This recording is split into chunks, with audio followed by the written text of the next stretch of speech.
This video is for educational purposes only. For people that want to see the psychology behind these types of interrogations, it is intended for mature audiences only.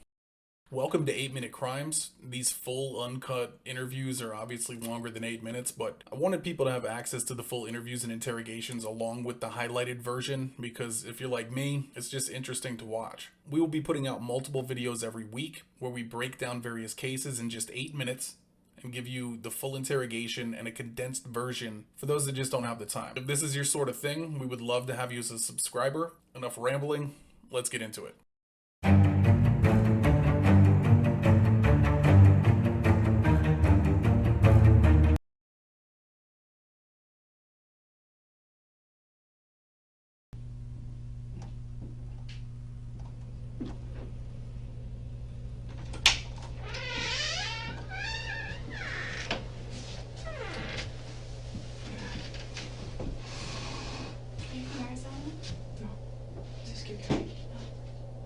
Can I get you just to have a seat here? I'll be right in. Do you know when you can take my handcuffs off? What's that? Can you take my handcuffs off? As soon as the detective gets in here, Detective Flores, he can take those off for you. Thanks. I think that's what he told you anyway, that he'd allow you to have your handcuffs on.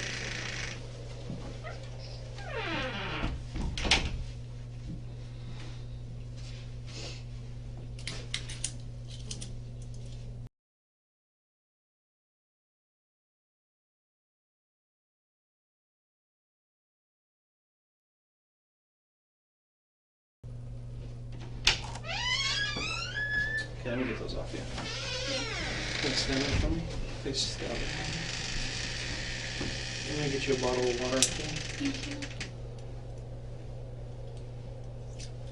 Any chance you could get my purse?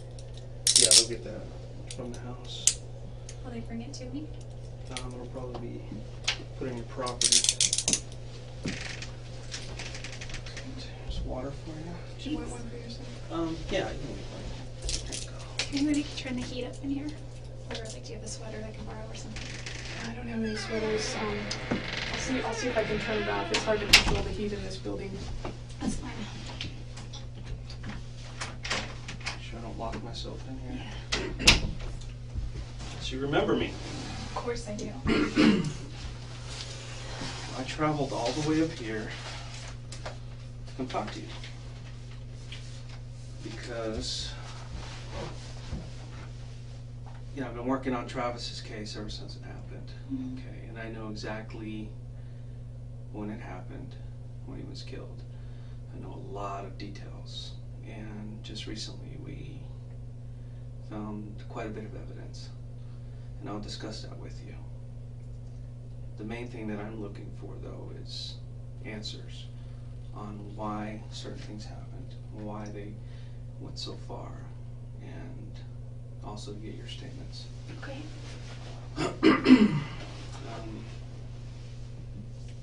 A lot of details on this case that haven't been released to the public and not even to Travis's family. And those details are known only by us and the person who did it. Okay, and that's one of the reasons I'm here, is because I believe that you know some of these details. Okay. And I think you can help us. I would love to help you in any way that I can. Okay. Because we're here at the police department, the sheriff's department here in, was it Siskiyou County? Siskiyou. That's what it's called, okay. And you're considered under arrest or detained. You're not free to go. And I'm a police officer. I have to read you your rights, okay? I'm sure you've heard them on TV. You know, I have to read them off this little card here, but they're pretty much the same. And I'll explain them to you as we go, okay? Let's see. This is July 15th, 2008, correct? Yes. Let me see what time it is here. It's 10:01 in the morning. This is case number 2008-161-0844. Okay. You do have the right to remain silent. Okay, anything you say may be used against you in a court of law. You have the right to the presence of an attorney to assist you prior to questioning and to be with you during questioning if you so desire. If you cannot afford an attorney, you have the right to have an attorney appointed for you prior to questioning. Do you understand these rights? Yes. And what I'm going to do is just ask you some questions, ask you what you've been doing, certain dates, what you were up to. Yeah. You mentioned you were traveling on some of these dates. I travel a lot. I want to kind of clarify some of these things. And, if there's a question that you don't want to answer, you don't feel comfortable, you can say no, or, you can elaborate as much as you want. It's completely up to you. It's at your speed. I don't want to pressure you. Is this recorded at all, or should we? Yeah, I don't know if there's a recording or anything. I don't know if these are voice recorders. I noticed them. If they have video, or if they have audio, or batteries, or what. I don't think they're on. Sorry, I'm really cold. It's I okay. used to be still. Yeah, I haven't touched those or anything, but Oh, okay.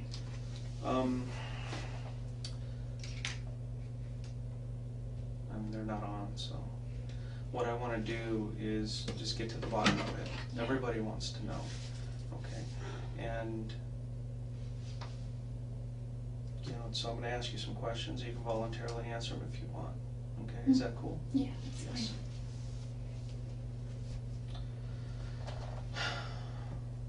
There was some question about you being. Well, let's start with this. What have you been up to since Travis's death? What have you been doing?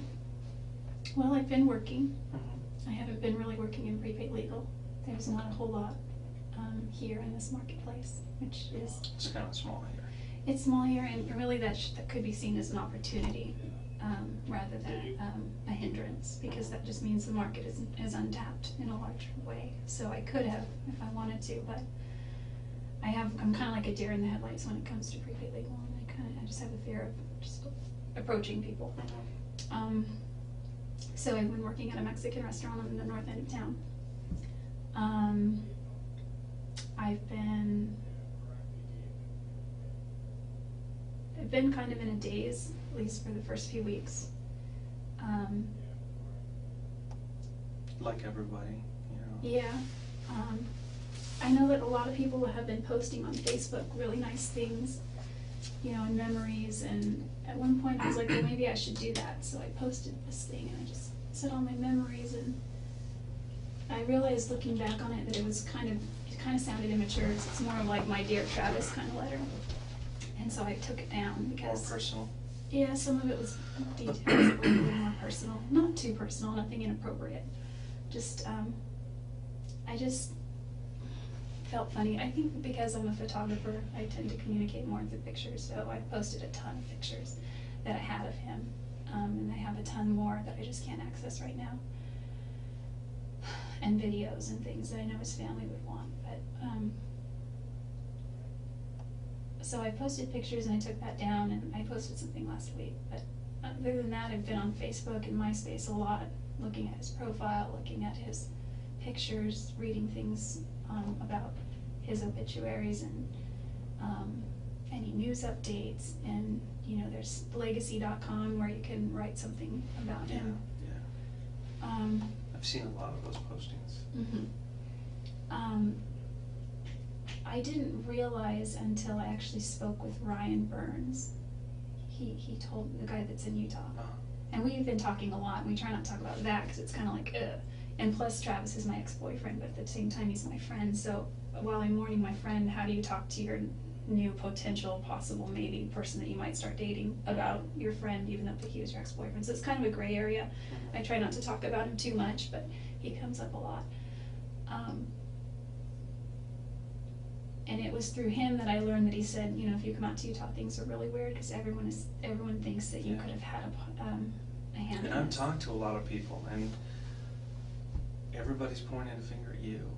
I know. Everybody is saying, I don't understand what happened to Travis. I don't know who killed him.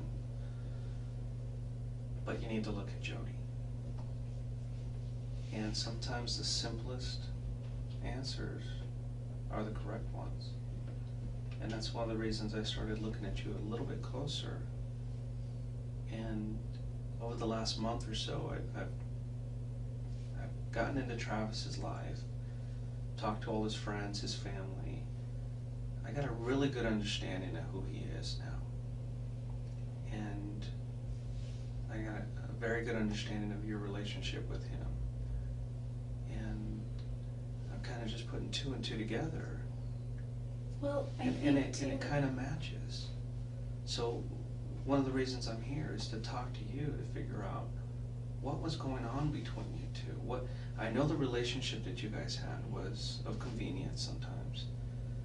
Obviously you weren't boyfriend and girlfriend anymore, but you were still having a sexual relationship, which, Does his family know about that? Just curious. no, his family doesn't know anything. Yeah. I'm interested in protecting how he's remembered as well, and he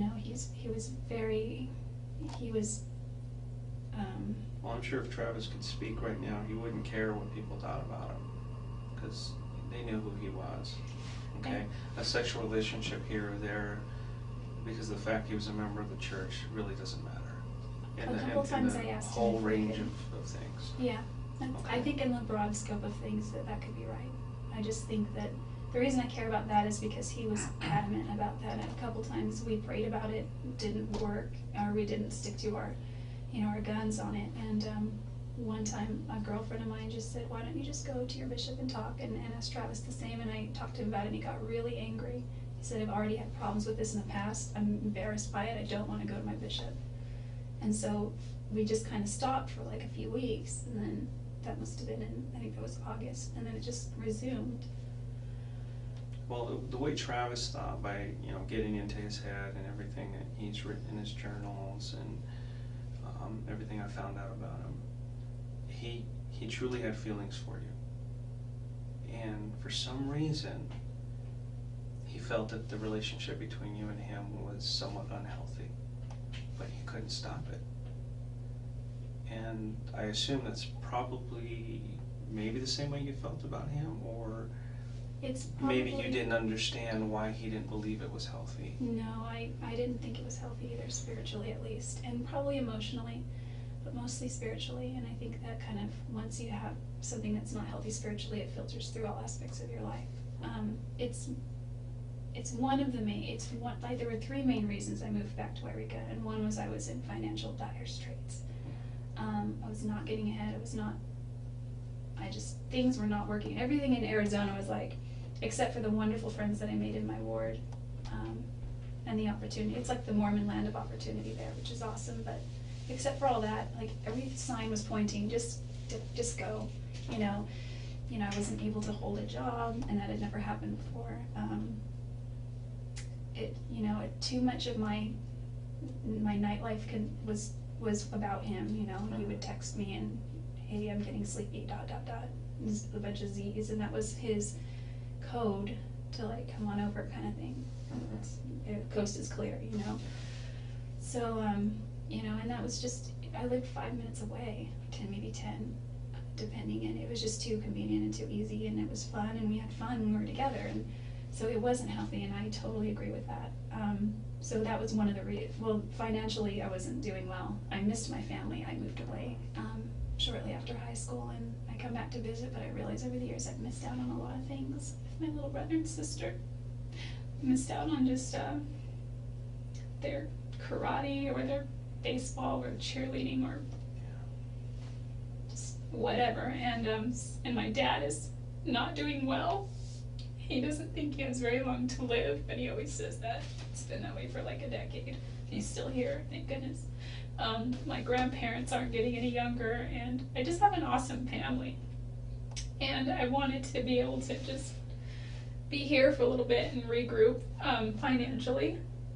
I owe my parents a lot of money, and I owe my grandparents a lot of money, and I owe friends money. I owe my the guy that I bought a house with, I owe him a lot of money. He doesn't ask me for it, but I intend to pay him back because he really footed the bill on the mortgage for a few months. And the third reason, and I like to put this third because I like to think that second to those reasons I would have been strong enough somehow, but the third reason was to put a physical distance between Travis and I, because I know that he really liked Mimi, and he said he did. He just, I kind of felt guilty. I mean, I know they weren't dating, but I just felt guilty somehow, and I didn't know Ryan at the time. I met him in March in Oklahoma City, and it was just brief, and I remember seeing him and saying, oh, I really want to go say hi to him, but he was surrounded by people, and he was kind of unapproachable. And he says he remembers meeting me too, and it wasn't until Zion, my friend, texted me, and I think I told you that. I was giving you And this is all after This is all after you broke out. Oh yeah. Broke up with Travis. Everything was all over. But As far as the timeline, we broke. It was kind of a mutual thing, but I sort of more broke up with him. Yeah. And it was hard to do because I really loved him, but I just realized that without trust, you can't have anything, and I had violated his trust. Is that the main reason you guys broke up? Is the trust? Trust. I think that there's not that the relationship was unhealthy because of the sexual activity, promiscuity, but just that you guys couldn't trust each other. I think that, and this doesn't make it right, I think that, being a convert, I've had a couple of serious relationships before where I was intimate with a few people, and it's kind of silly, but I used to always joke that regardless of what the Bible says, and yes, I'm Christian, I just live my life by the 10 Commandments, and those are my rules, thou shalt not this or that, but it doesn't say thou shalt not fornicate. So I just used to joke about that, and it's a bad philosophy. I think that with Travis, there was a part of me that felt really guilty because there was something inside that thought you're this is nice for instant gratification, but you're destroying what you could have with Travis, and that's why we did pray about it. I remember we knelt by his bed once, and surprisingly, he suggested it. Normally, I would suggest that we pray before we go on a trip or before we eat if we're alone. It was kind of unusual for him, huh? Yeah, because he was very resistant to prayer with me. I mean, I think in church it would have been fine, and I feel that maybe because we were driving away the Spirit constantly. Or maybe he felt that by inviting the Spirit, he would feel guilty about later on in the evening, or I don't know what the deal was. Or the excuse he used was because I'm a convert, I need more practice saying prayers. He's like, so I'd say, will you say a prayer? He's like, why don't you say a prayer? Why don't you say a prayer? Why don't you say a prayer? So we'd go back and forth, and it's just one time when I was on a trip at Havasu Pi, we were all getting on the road, and I think it was with Dan Freeman and his sister Desiree, and they were all like, Jodi, will you say a prayer? And I said, sure, and Travis was like, anyway, I didn't want to argue with them. So, anyway, what was I saying? Well, he's, the whole trust issue keeps coming back into my mind. That was the big reason. He was a big time flirt, and that's the one thing everybody says about him. He flirts a lot. Does he mean anything by it? No, not really. That's just who he is. He did have, girlfriends here or there, and he was at a point in his life where he wanted to really start settling down. He felt like he needed to kind of grow up, become a husband, become a father. That time had come, and he felt that time had come and gone, and he was falling behind. He told me that too. He said he felt like his time was running out, and I told him that, despite the fact that he's not going to be in a singles ward very much longer, he still has a lot of options. He's still a very eligible bachelor. And he just didn't see it that way. He was like, you don't understand. He's like, that might be true, but my chances are severely reduced once I turn 31. It was like this ticking time bomb. Finding a good Mormon girl, was difficult because in that church, that most of the girls get married in early 20s. Yeah. He said he didn't want to marry a girl in her early 20s because he said that he noticed a lot of pattern in the church with girls that married between 19 and 24, so to speak, would they'd start having babies and growing their family, and then they would look at their single girlfriends who are still having fun with no responsibilities, and they would regret getting married. And I think if you're strong in the church, it's not so much a problem, but yeah, depends on who you surround yourself with too. if you surround yourself with the right people, you know, it's a different story. But, you know, that's where he was. And did you guys ever discuss possibly getting married or anything? When we were dating, we did. Okay. Once we broke up, he brought it up. He actually proposed to me a lot of times, but he wasn't serious. I think he was serious once, and it was when we broke up.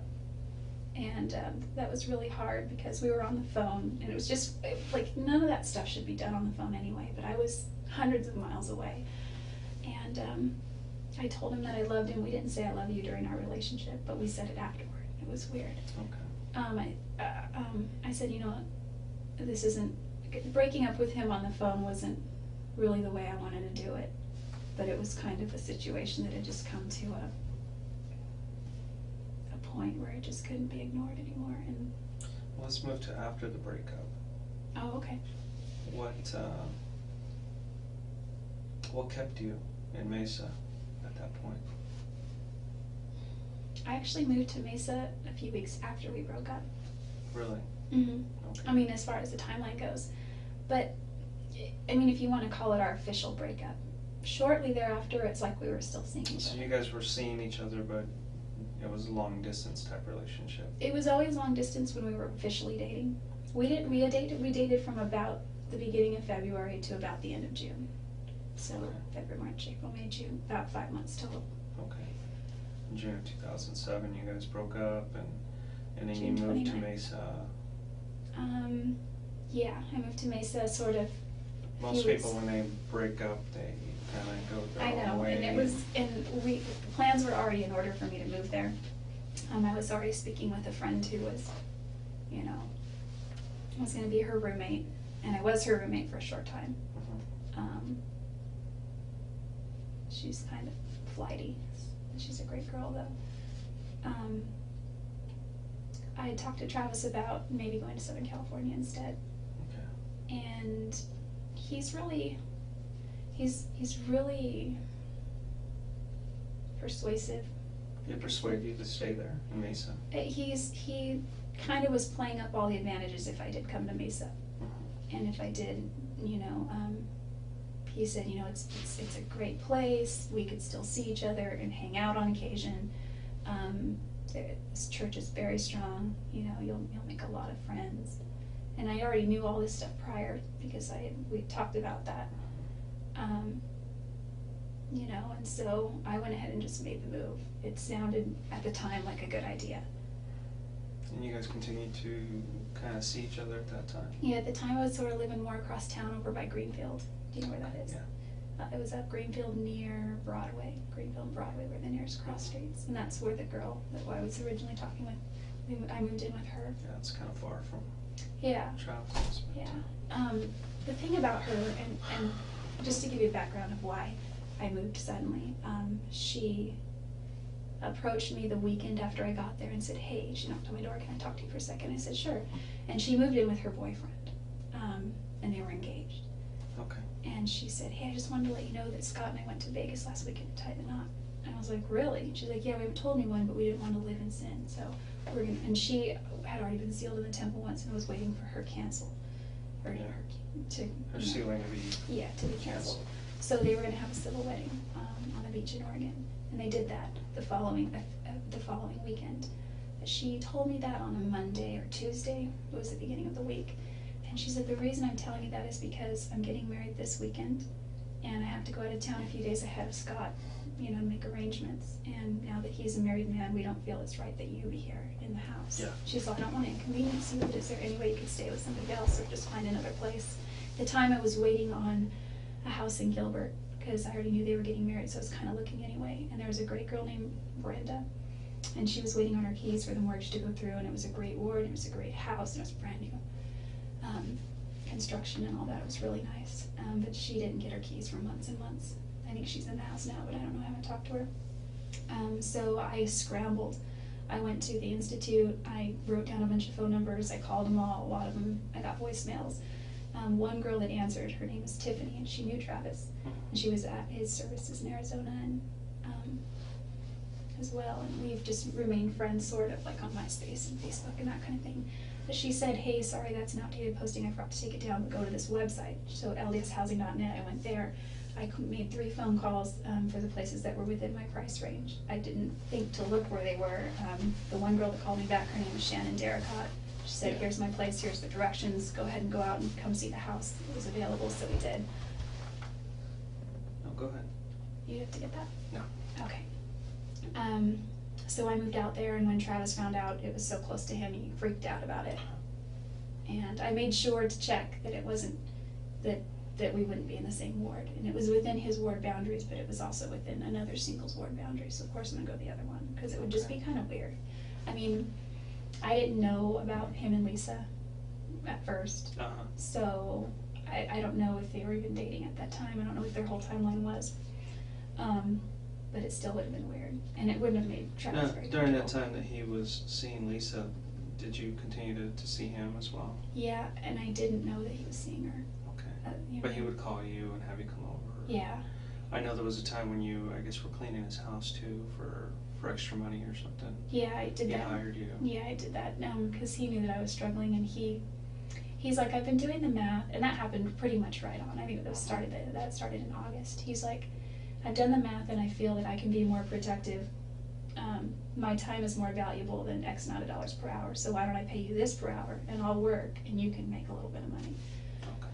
So that helped. That makes sense. It And that a was around the little same time frame as the move and back and forth? It was like a few weeks after the move.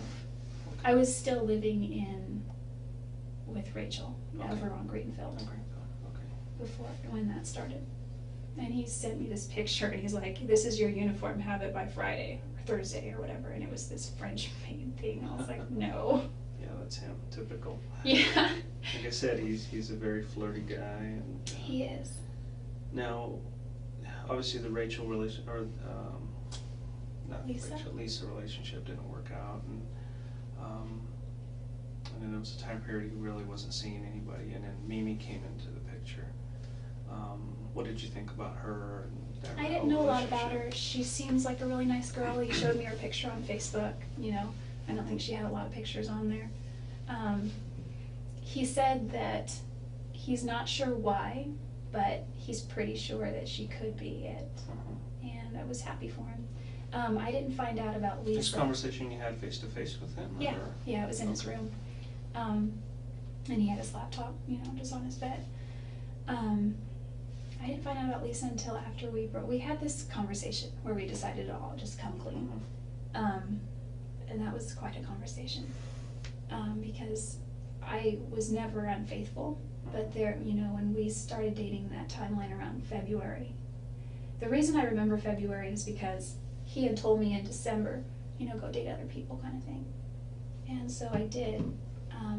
It was January 10th that I went on a date with my friend John for lunch. We just went out and had sushi. Nothing romantic happened. Yeah. We didn't hold hands. We didn't kiss. I think we hugged. And I guess it was considered a date because he asked me and I accepted and he paid for it. And that was in Pasadena. Yeah, if he pays for it, it's a date. Yeah, that was in Pasadena, and the following evening I went out with my friend Abe, and he drinks, he just got like a Maker's Mark, I think is what is his drink, and I got cranberry juice, and we just talked forever about it. He talked about politics, which One of is, these guys in the Marine Corps or something? they're both in prepaid legal. John Dixon is not in prepaid legal anymore, he's moved on to other ventures. No, but the Marine Corps, are they in the service at all? No. Okay. Abe is he's a little bit older, he's just sort of businessman. Okay. Has a background in, I don't remember, production or something. And this is during the time that you guys were broken up, or This is still bef- kind of going I'm out? sorry, this is before we started dating. Okay. The reason I say this is because he told me a few times, he told me during that conversation too, that he's like, you seem to have a very convenient timeline for when we started dating. Because I used to ask him, like, when did we actually start dating? Because I figured if we ever made it to a year, we might as well celebrate it. And he's like, I'm not really sure. And the reason I think it was February 2nd is because do you know of Chris and Sky Hughes? Okay. I used to spend a lot of time at their house, and you know, they're a wonderful family. And Sky she's somebody that I really opened up to, and you know, I told her a little bit how I just wasn't sure about Travis at the time, and I wasn't sure what was going on there, and she wrote in this long letter or she didn't write a letter, Travis wrote the letter, but she kind of got on his case, and they told me all kinds of things about Travis that I wasn't aware of. What kind of stuff are you talking about? They said if I don't get away from Travis, I'm gonna become just like Deanna, which is his other ex-girlfriend. Yeah. You know, do you want to waste 6 years of your life waiting for him? Because he can't commit. He still tells Deanna, I love you, and I was like, what? You know, and that kind of thing. Yeah, and I truly believe he does love her still. Oh, he but does. Travis He loves her had a, he's what you call a player. You know what that means? Yeah. He kind of He doesn't pulls intend girls to hurt in, anybody, though. but he can't make a commitment. He portrays himself to be a certain way, but he's really not. Okay. He portrays himself to have a lot of money. He's not. He doesn't have a lot of money. He's got a lot of things. He told me the first night that the first night that I met him, or it was the second night, it was at the MGM Grand. He invited me to this executive director banquet, and you know, he was kind of talking about what his earnings were the last year and how he almost made his 6 figures and that kind of thing. And then he leans in and he goes, in this business you have to show off your money a little bit, and in prepaid legal it is. People want to see that you're actually being successful. So you know, he's done a good job with that. It's about making money. Yeah. Anyway, what was I saying? Oh, so Chris and Sky were just, by the end of the conversation, they started calling me Deanna. And I was just like shocked. I didn't want to, the last thing I wanted. How did you feel about that? My biggest concern was losing respect in their eyes, because I really, really looked up to them. And I thought I would have laughed it off, and I thought it was kind of funny, but I feared inside that I was losing their respect. Mm-hmm. So when I talked to him next, I was like, you know, what do I do? What do I say? And he ended up writing this long, long, long letter to Sky saying, I just got off the phone with a very reluctant to talk to me Jodi, you know? And she wrote back saying something to the effect like, you know, I wouldn't want my sister to date you. Why do you kiss Jodi in the dark and then act like you guys aren't even together in the daytime? Things like that. That's a good statement, because that kind of sums up the relationship that you had with him. It seems like he liked you, he loved you. He wanted to be with you, but he was reluctant to make a commitment first off. And truly, he didn't think that you were marriage material. And I don't know why not. I mean, I see you. You're a wonderful girl. You're struggling. You're trying to make your way through life, and I don't see why you guys couldn't have made it. I think we have very different philosophies on a lot of ways. We would argue about the dumbest things, and like he would just want me to admit that he was right, and I would happily do that. Well, that's a man thing. And I should have just known better and admitted that. I eventually learned how to argue with Travis, and it's yes, Talk to my Travis. wife. She's like, okay, fine, you're right. Yeah, eventually that's what I began to do with him. It's like the more I just agree with him, the sooner the argument gets over, and the sooner we can make up. And the makeup was always great. But there was so many times where I just couldn't wrap my mind around what he would. I could, but I would try to get him to do the same for me. Like there was a time when I broke down on the way to LA once when I was going to watch Chris Hughes do a training, and this was January, mid-January maybe of 2007, and my car got a flat tire. So I had at the time roadside assistance because my car was still under warranty, and they went to take the car in to change the tire and realized that when they sold me the car they didn't give me the wheel lock key. Oh, so yeah. For anti-theft there was wheel locks, so I had to get a hotel room, I had to get my car towed. It was a big nightmare, and I was kind of hungry. It was dinner time. It was 7:38 and it was dark because it was January. And the tow truck guy said, you know, there's a Denny's 2 blocks down here, and there's a Jack in the Box there, and he was driving me to the motel. I said, is there an IHOP around? Because I really like IHOP. He's like, yeah, but it's kind of like 5 miles back in the other direction.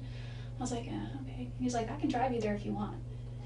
And I was like, he's like this short Mexican guy, and he seemed really harmless, and I was like, okay. And he, you know, and I asked him about his life, and he had a wife and kids, and so he wasn't flirting. Or he had a girlfriend or something, I don't remember. Just trying to be nice to you. Just being nice. And so I ended up telling him, and he didn't ever come on me or ever say anything inappropriate, and then he drove me back and dropped me off, and that was that. And and I got to eat. And so I told that to Travis, and he didn't say anything at first, but it got back to Sky, and Sky was like, why didn't you call me? And then I think eventually that was used against me to establish a pattern that I do weird things like that. So that's something we had arguments about a lot, was he's like, I just think that So you... he was truly upset with you about that. He And felt a little jealous, but... He told me once that he was a little bit jealous when he found out that I went on those dates. He's like, but I know we're not dating. And he's like, I guess I am a little bit jealous, but with these other incidences, he said it just concerns him. Okay. Because he thought that I would get myself into a situation where I'd get hurt because I have that sort of attitude. And I was really, since I joined prepaid, I've been really trying to break out of my bubble and do things that are a little uncomfortable, as far as talking to people. And I made a resolution this year to overcome a few fears that I have, that I'm really scared of. So I think that by getting into that a little, then I can overcome some of that. But he did act jealous, but he wouldn't say he was jealous. He would just say But he he was would concerned. tell other people about it. What do you mean? Did he tell Sky Hughes? Oh yeah, I guess it got. Chris about I it? may have told Sky about that. But they probably had a conversation with him, and he probably voiced his opinion They had on how many he didn't like it. conversations. I know that him and Sky had a lot of fights and arguments, and I was the root of that a lot of time. But I think all in all, they, especially more recently, they got along a lot better. I think she gave him a really hard time about our relationship, so that's one of the reasons he really wanted to keep it under wraps. So, moving over to his trip to Cancun that he was going to, when did you first find out about that he was going with Mimi? Oh, I found out about that at his memorial services on Monday. It was the Monday night memorial service. So you didn't know that he was going to Cancun? I knew he was going, yeah. Okay. You didn't know he was taking Mimi? I didn't know that. I think that's awesome, actually. Yeah. Well, unfortunately, Mimi had called him a week or two before, and I told him, look, if you want to take somebody else, it's fine, but I have something to tell you. I don't look at you that way. I don't look at you as a boyfriend. If you want to be friends, we can be friends. And that really broke his heart. I know. He didn't tell me that, but I found out from his bishop afterward when I talked to his bishop. And his bishop did say that Travis really took that one hard, and he said he took it to heart. And he said he realizes that it's, speaking from a bishop's perspective, he said it's because Mimi is of a certain caliber when it comes to her spirituality, and Travis was just in another place. He's struggling. And that's something he struggled with for a long time. Well, I feel responsible for that partly. Why do you feel responsible? Because I wasn't, I had moved away, but I had participated with him in so many things that kept us both down spiritually for a long time. If I had just cut ties completely, I could probably be married right now. I could probably be working on my own family. What kept you there? What kept you to him? I don't understand. Well, moving is expensive, for one. So once I was there, I was kind of stuck there. But why do you continue to go back to him? You know what he wants. You know that it's not healthy, but yet you continue to go back. And it brings us to this point where we are now. Okay, I guess I physically, you keep saying you knew that it wasn't healthy, and you knew it was contributing to something that wasn't good. And, I think at the but yet time, you guys continue to do it. yeah, and part of my perspective now has to do with the fact that I'm going through a repentance process that I've worked out with with my bishop, and he's given me certain scriptures to read and ponder and pray about, and it brings me back to where I was prior to all that. I don't know how much I ever really was there as much as I am now, because even before I was baptized, even the 2 days before I was baptized, 4 days, it was on Wednesday and I was baptized on Sunday, before Thanksgiving, and it was just like Travis and I were making out, and that was prior to, we hadn't gone all the way at that point, but it was just too far. And I called him that evening and I said how it felt different. The first few times was like, hey, that was great, whatever. And then it just felt different this time, and it was right before I was about to be baptized, and you know, I already had my interview, and so it was like, it was just different. And he said, well, yeah, he's like, I feel the same way, and I think that's the Spirit, you know, telling us this, that, or the other. And so I think that by driving the Spirit away so much, you just get into this pattern of I don't know, it was convenient. There was a couple times where I didn't answer his text messages, and he would send me little sad faces, or eventually he would wait, and then he would call, and then he would call again, and if I didn't answer, he'd call 3 times. And obviously you guys kept this relationship hidden from everybody else, and because nobody really knew about it. Well, there were some people who I talked to and said, yeah, they continued to have a relationship even after they broke up. And there are others who were saying that you had become obsessive with him to the point to where you would go into his house when he wasn't there, or when you weren't invited, and he would talk to people saying, you know, she just kind of showed up, and I don't want to tell her to leave, but you know, I don't want her here.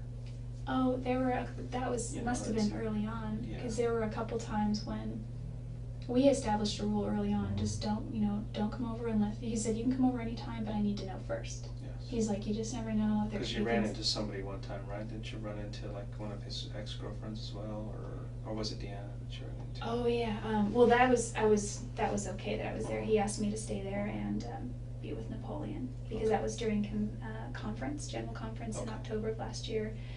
He took a road trip with some friends from his church to Utah, and unless he's going to California, he pretty much leaves Napoleon at home. And so he needed someone to be there. And it's like I got full house privileges. I could sleep in the bed, I could eat, food. And I've talked to her, and she said that was kind of an unusual kind of situation. She didn't expect you to be there. She didn't at all. And so at first I was like, did you give Deanna any flack over coming over unannounced? Because we had just set this rule. And he's like, I talked to her about it. He's like, but I'll tell you what, I was on the phone for 3 hours with her. She was freaking out that you were there. And I think the more people knew about us associating, the more stress we both got from it. And so it was just easier to try and keep it a secret. And we didn't always do a good job at that. I think his roommates may have seen or heard some things. But they were kind of kept to themselves types, so we didn't worry too much about them. Okay. There was actually one roommate, John Hepworth, who ended up remarrying his same wife and moved back to Utah. And I was cleaning his house one day, and John told me, he's like, Travis is dating. And I said, okay. And I assumed he was going on dates and things. He's like, no, he's really trying to date. And I said, okay. And he's like, he's desperate to get married. And I said, I know, that's true. And he's like, I just wanted to tell you that because I don't think he's being honest with you. And I was like, okay. So that night, I confronted him about it, and we had a really big fight. And it was also, just a bunch of things were thrown in the mix together, and then he said, listen, I'm not dating anyone. But he was very angry at John for getting into his business. He told John in a very nice way, I think, hey, I know that you probably have good intentions, but just, mind your own business kind of thing. And from then on, I don't think John really said anything.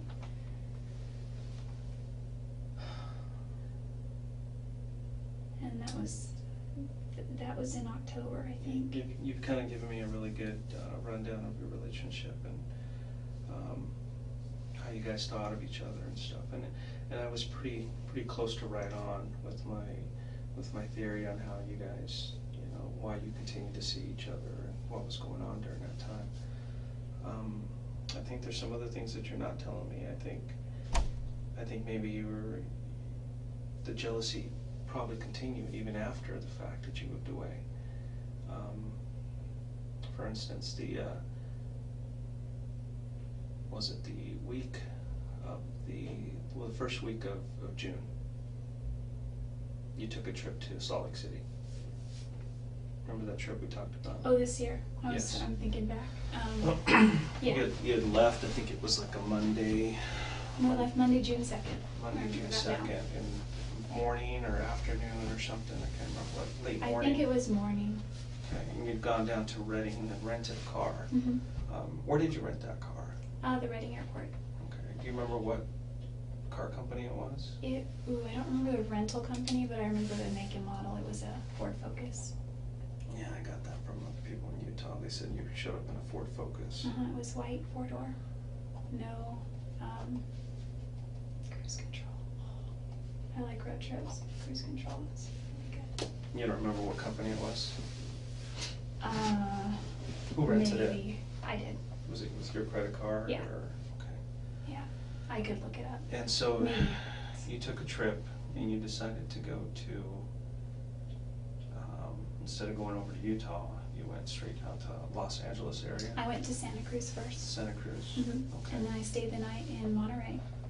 And the next day I drove to Pasadena, Okay. waiting for Laura to call me back. You didn't contact her at all? She contacted me finally after I'd already left LA. It was too late. You'd already Yeah, left at that point. and we had plans to do that again this And week. which route did you take from there? I was supposed to get on the 15 and go all the way up. Mhm. And I somehow got off the 15. Where did you end up? For a while I was lost, and I'm not above sleeping in the car, so I slept for a while. Okay. I'm a heavy sleeper and I sleep a lot, so But you were on the 15 for a while, and you ended up getting off the 15 somewhere. yeah, I looked at a map and I'm pretty sure I know where I went. Can I draw you a map? Sure. Because I eventually started seeing signs for Phoenix, and I was like, and it was several hundred miles away still. I was like, that's weird. Where am I going? So you have California, Los Angeles, and Nevada, Arizona, Utah. And I was supposed to go somewhere right up here. Oh, I'm a lefty. So the 15 kind of does one of these. Yeah. Goes through, let's say, Las Vegas right here. Oh yeah. I'm sorry. My No, map that's is okay. so wrong. That's okay. So we'll just put I know it put cuts through Arizona in the corner. Las Vegas, St. George is somewhere here. And then the 40 runs somewhere this way, because somehow I ended up on the 40. And when I saw the 40, I'm like, the only thing I associate with the 40 is Flagstaff, and Flagstaff is somewhere Yeah, north Flagstaff of is Utah. right up here. I mean northern Arizona. And so, and I was going east, and I was like, what's going on here? I wasn't going the right way, and so I've had for the last 2 years, I've had a car that has a GPS system in it. It's really good, and I think it hasn't served me as far as getting a sense of direction. When I moved to Palm Desert, Yeah, you kind of rely on it a little too much. too much. In fact, when I moved in with the last place I lived in Arizona, I did not know how close it was to Travis. I didn't realize. I have a very bad sense of direction, and it wasn't until I used my GPS the whole time I was there, pretty much, just to find things. Anyway, so I got back. I looked at the MapQuest that I MapQuest a bunch of places. I was maybe going to go to Death Valley. I was maybe going to go. Did you actually cross over into Arizona? Is that how far you went? I crossed over twice, I think. My map was wrong because the 93 goes north, and then I hit the 15 again, and then I got here, and then I hit Arizona, and then went here. Somehow I got north on the 93, Okay. and then I hit the 15. So, I mean, I don't know where Phoenix is, Mesa. It's got to be over here. Yeah. I didn't go anywhere near there. So you took this trip and you left on, was it Monday the 2nd? Right? And you didn't get to Utah until Thursday, you told me. Yeah, I got to Utah on Thursday. So Thursday, and that's the 5th? Yeah, I think so. So Monday, that's Tuesday, Wednesday, Thursday, yeah, 5th. Okay, so we have it's like 48 hours there that, well, obviously 3 days, but there's 48 hours. So this trip took you a little over 48 hours there. I have a problem with this trip. Well, I Okay. went first too. Yeah, I know. I know you went down here. Okay. I mean, obviously, Wairika, right there. Beautiful little place here, except it's kind of smoky. And Yeah, I can't right see now. the views. I was hoping to see some mountains, but You really should Yes. see Mount Shasta if you get a chance. okay. I've gone over this trip over and over in my mind and on paper.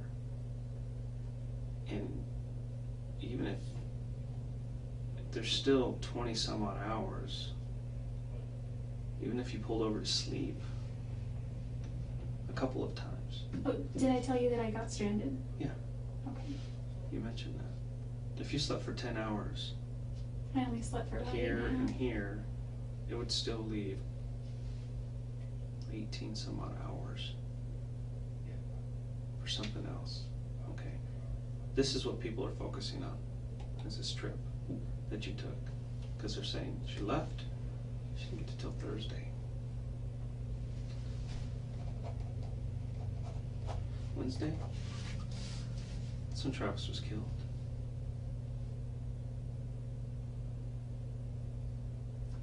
I did not go near his house. Aren't there? I pulled your cell records. Your cell phone was turned off between here and here. Okay? But the last place it pulled it was here. The next place it turned on was here.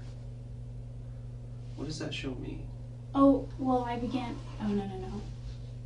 Is there plenty of time for you to do that? Yes. And do I believe that you had come to visit Travis? Yes. I truly believe it. Did you have the opportunity? Yes. You were traveling alone. There's no other witnesses. Your phone just happened to turn off from here to here. Well, I didn't turn it off physically, but it died. And then it magically, I got you it found back. your charger here? It was packed under the seat of the passenger side, and it was when I was. When you were lost, you couldn't have maybe pulled over and found it? Or? Well, I did finally start looking when I was stranded. I wouldn't have pulled over when I was lost. Okay, I've been focusing on this and going over and over in my mind why this happened. Why your phone turns off here outside of Los Angeles. What city is that? Because I Going got towards- as far as There's no cities, there's towers. Oh, okay. Well, I And got. there's towers dotted all over this place. Yeah. One tower hit here, the other tower here on the 93. There is no way somebody can get on that 15 and magically get on that 93. Because that 15 goes right through Las Vegas, right there, and continues this way. It never goes through Arizona again. I got off before Las Vegas. Okay. I didn't get that The close. 15, you'd have to go to Las Vegas and then come down south, go through Boulder City. I went through Boulder City going north. Did you cross over the I know. dam? Uh-huh. You didn't think that was odd? You were crossing it over Arizona? Well, after I figured out it was lost by then, and I found the 93 and then found my way back to the 15. And this tower here, it's not just over the border in Arizona, it's quite a distance inside of Arizona that it hit. Because there is a mountain range all along here. And if you're on this side of the mountain range, pretty good distance, that signal's not gonna hit Utah, or Nevada or California. It's only gonna hit in Arizona. Well, I had somehow gotten off the 15 and got onto the 40. Is Okay. what happened. Well, the only way you can get on the 40 is if after you cross the bridge or the dam, I think Hoover Dam, I got on the 40 in California. from the 15. Well, because I actually began to drive the 10 West. But you see what I'm saying, the confusion that we're having? And we'll come back to this. Well, I got on the 40 somewhere over here. In California. Yeah, and continued to drive this way realized I was not in the right place at all. And then I got onto the 93 North. And then I hit the 15 again. And then I went through Las Vegas and then St. George and then on to Utah. Okay. That still doesn't make any sense to me.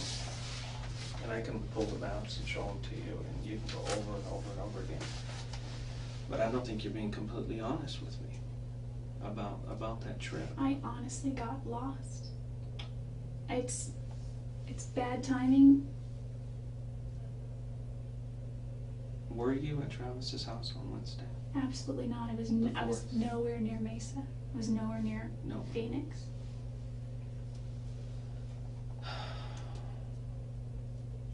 I wasn't even close to him.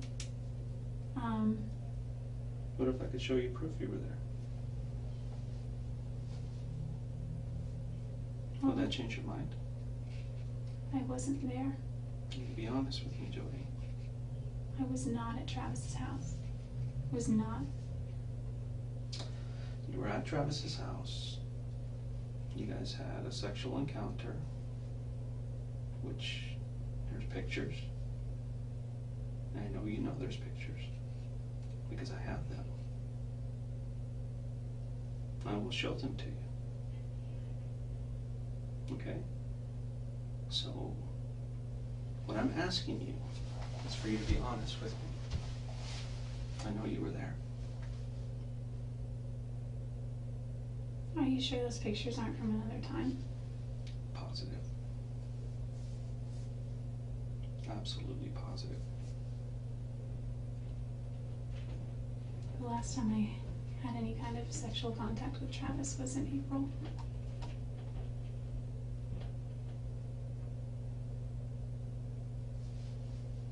Remember I told you about the camera? Mm-hmm. That camera was damaged. Someone put it in a washing machine, ran it through a wash cycle with some clothes of Travis's, but the card's intact. Remember I told you that card was destroyed? I didn't want to tell you the truth because I wanted to make sure those photos were accurate. And we can pull deleted photos. I don't care if you delete them 6 months ago. We can pull every photo that was ever on there. Pull the little pixels together. Get the timestamps on them. Not all of them, but most of them have timestamps on them. And we can verify those timestamps. Mm-hmm. And I have pictures of you in Travis's bedroom with Travis. Pictures of him. And it's obvious you guys are having sex. Taking photos of each other, and they're dated and time-stamped on the day he died. Are you sure it's me? I mean, that because I was Jodi, not there. It's you. And you know it's you. I know all the details of this case. The only thing I don't know is why.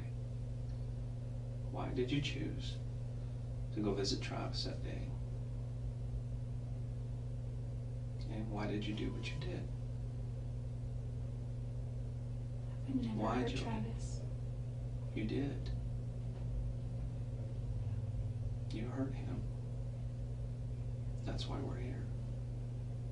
That's why I flew up here. Because I needed to talk to you about this. I can just arrest you and throw you in jail, but I want to know why. Why did you do this to him? I wouldn't hurt Travis. He's done so much for me. There's so much evidence in that house. So much, and it all points to you. I lived there. I was there for months and months and months. Mm-hmm.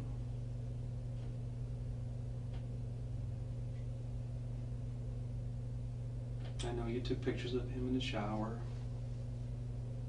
just before he died. I don't think he would allow that. Mm-hmm. And the camera actually took a couple of photos by accident during the time that he was being killed. Really? Yeah, Jodi, really. You were there. Quit playing this game. It's time for you to just come out and I didn't tell me. know. I did not hurt Travis. I did not hurt Travis.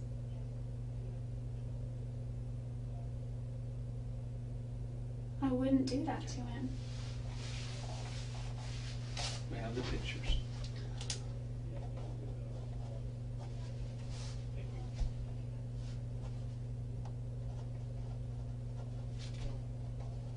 Can I see the pictures? We have your blood at the scene.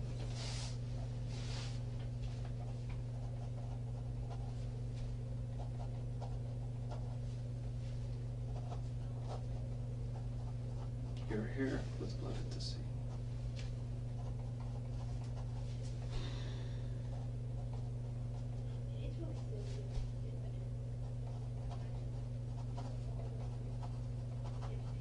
Your left palm print at the scene. In blood. What's going on there? Well, I can explain the blood and the hair. I don't know about my left palm print. How can you explain the blood in there? Well, because I used to bathe Napoleon all the time. And, You haven't been there since April, right? mhm. Well, He's had the house cleaned several times since then. And this hair was not just a hair, you know, from the shower or something. This hair was stuck with blood and obviously had blood on it. At the time it got stuck where it ended up. my there's hair would no have been way. all over. There's no other hair. Can in you that take? place. Can you take a hair sample? And We like, have your DNA. no, but I mean, like, you know how they can do drug tests and find out when things were done? No, Can you? We can't do that. Can't you measure the time? We maybe? have DNA matching that hair to you. Okay, I know, but my And that hair had a follicle on it, and that means that that hair wasn't there very long. The follicle will usually dissipate and go away after a certain time. It'll fall off, the hair itself. well, when I would Okay, brush my hair Jodi. there, I mean, This one, you absolutely cannot explain that away. You either had blood on your hand and you touched the wall, or there was blood on the wall and you touched the blood. could my palm print have already been there and then blood touched it? Jodi, this is over. This is absolutely over. You need to tell me the truth. Listen, the truth is I did not hurt Travis.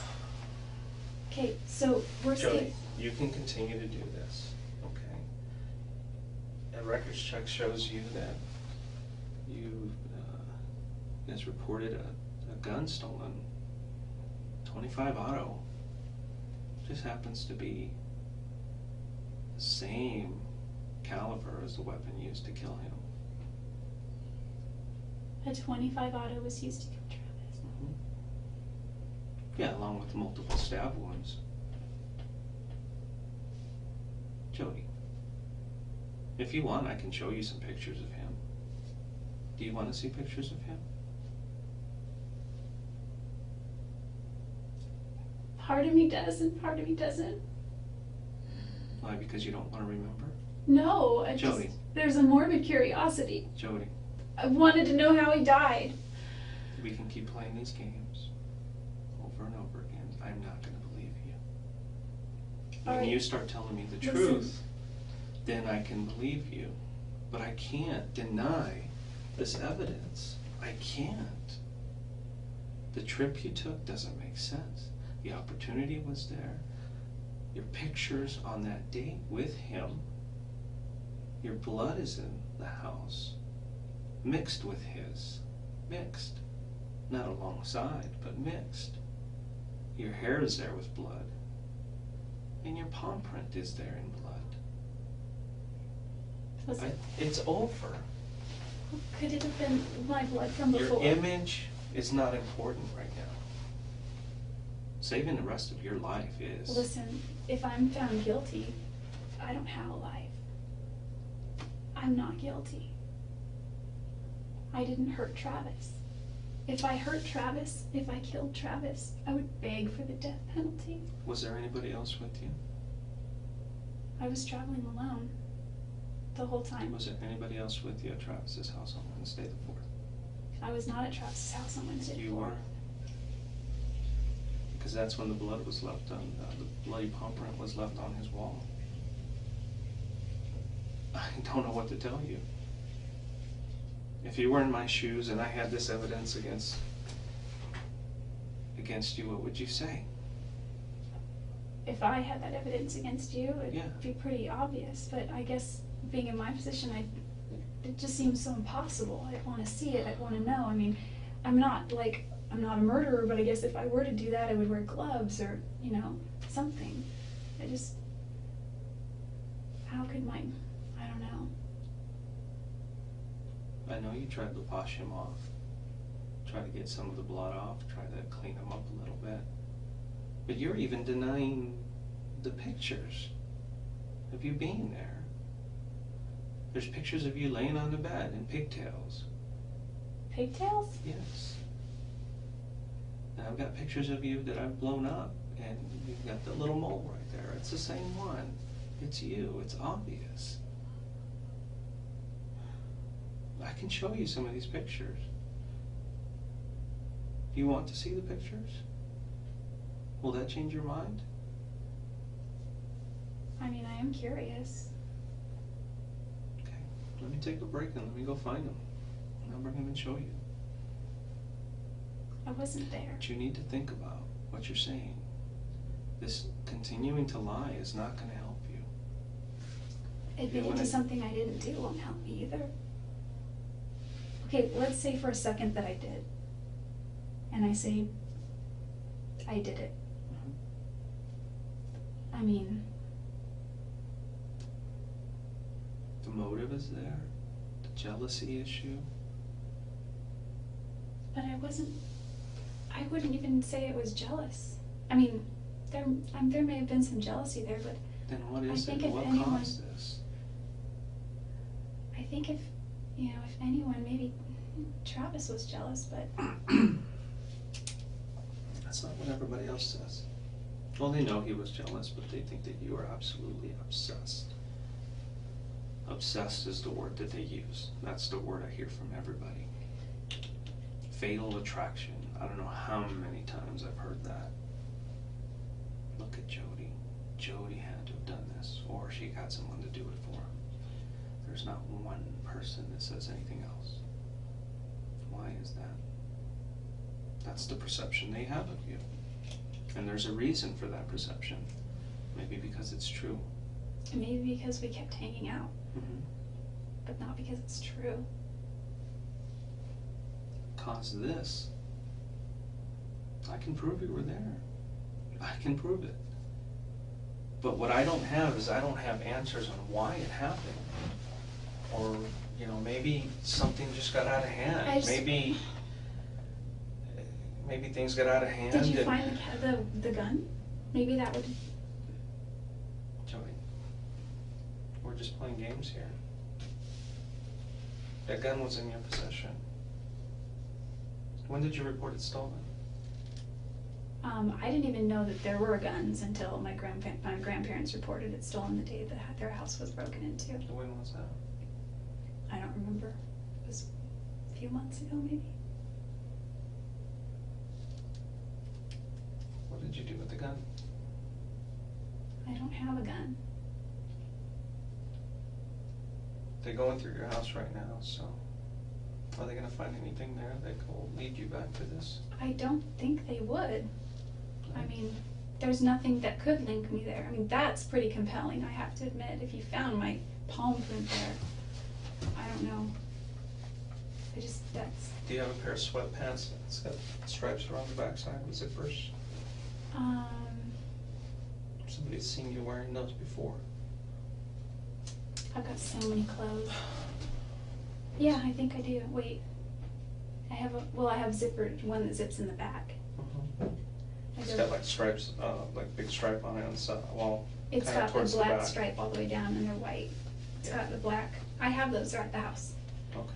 It's got, I have two pairs actually. One is too small and one is just about right. The other one I bought anyway, that was too small because it was on sale and it's a good deal. But yeah, they have stripes. It's zipper. Well, what does that mean? What is that? Because I believe you were wearing a pair like that when this happened. Remember I told you about the camera? It was taking pictures by accident. Mm-hmm. The camera was upside down, had flashed. Another time, camera flashed. Looked like it was on the ground, maybe it was kicked. But it took pictures, and it's obviously a female. Hmm. And one of them was wearing those pants. Oh, I didn't even bring those pants on that trip. So, And if we find those pants, is that gonna make my case a little bit better? Yeah.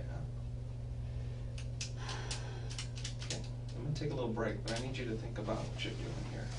Because the best thing for you to do is to tell me the truth. Tell me exactly what happened, because you know what? I think your mom and your dad really deserve the truth. They're gonna be asking. And it's absolutely, it's so important that you tell me why this occurred, what was going through your mind, and what caused you to do this. It happened, and I can prove it happened, and there's no doubt in my mind, and there absolutely is no doubt in anybody else's mind who's investigating this, that you were there and that you did this. But I'll let you think about that, okay? And I'm gonna go look for some pictures, and I'll bring them over, and we'll continue this discussion, okay? Let me go find them. I'll be right back. I'm not a murderer.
Glock.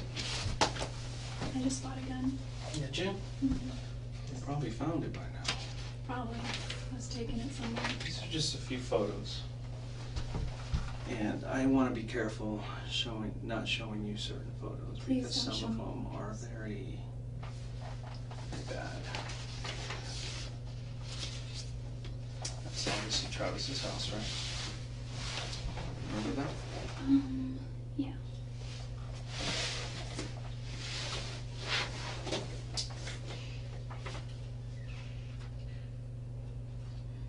If Travis were here today, he would tell you that it wasn't me.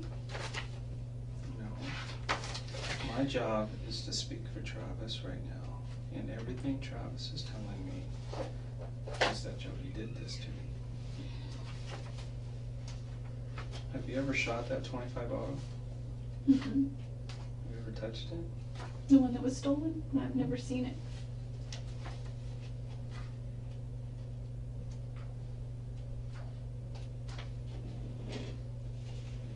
My good grandpa said it looks like a toy one. Mm-hmm. I don't know what a 25 looks like. I know what a 22 looks like. And I know It's that- just like a 22, actually. well, the 22s that I saw kind of looked like the ones in the westerns where they had the barrel and the long, you know. But there was another 22 in this store that looked like a toy gun, so it looked like a squirt gun, like a water gun. I don't know.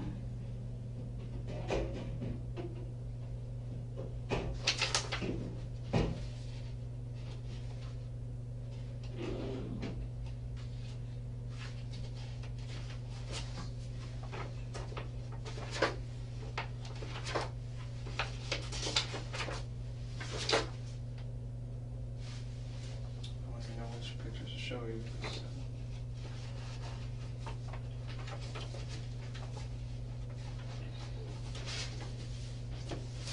Look at that one. Remember him? Is he naked? In the shower? Yep.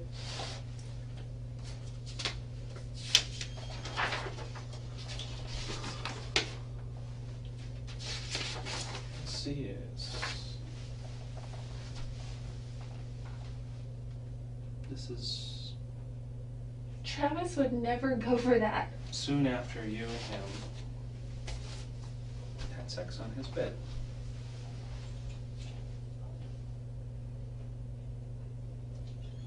That couldn't have been too soon after. An hour or so. The last time we 2 had sex in hours. his bed was in April.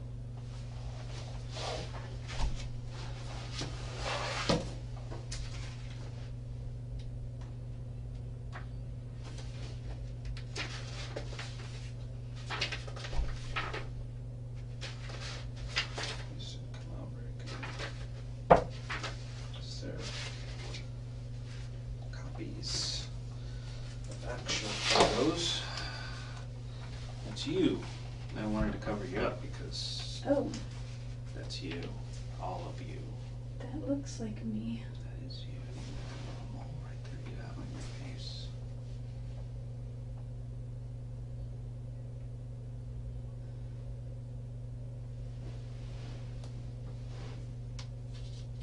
You can look at the rest of it if you want.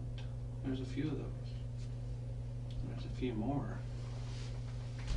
Which I try not to show people because I don't want to put you out there like that to people.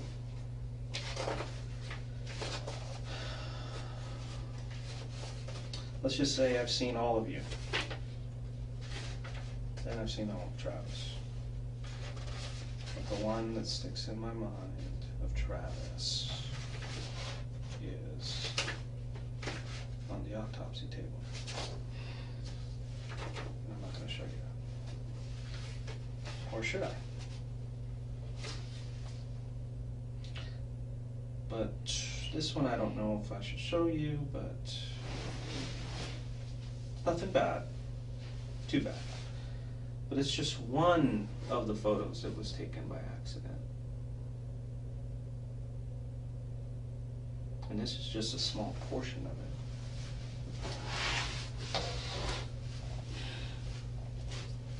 It's your foot, Jodi. Those are your pants. No, it's off color because we had to enhance it and the color kind of changes a little bit. Let's try this. This is his bathroom. That is not my foot. These are your pants. It's a different color, like I said, because we had to enhance it and the color changes. The zipper back. I have both of those pants at home. If these are the same one. I don't have a zipper there though. Not on mine. And this is a black stripe and this is white and the black goes around the bottom too.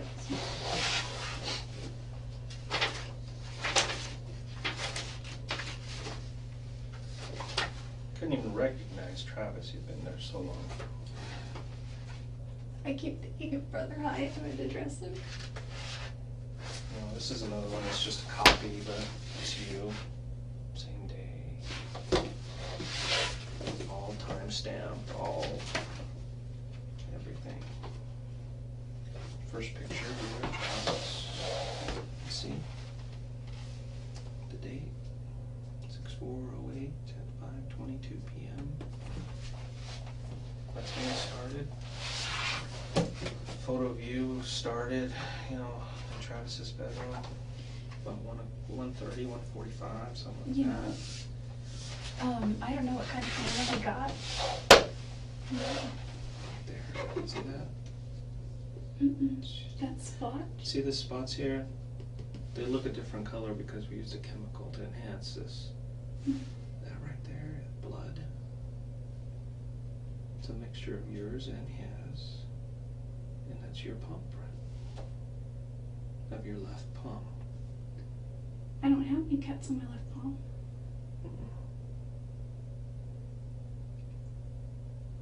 Nobody said that your cut was on the palm. Do you have any recent cuts that are healing? Well, my cat scratches me. Little things. These are all her work. You can see. This is her. That's her. I've got scars. Okay. She's a feral cat. All these little things are her. Well, enough about your cat, but why is your palm print in blood? How can that be my palm print? Because you were there.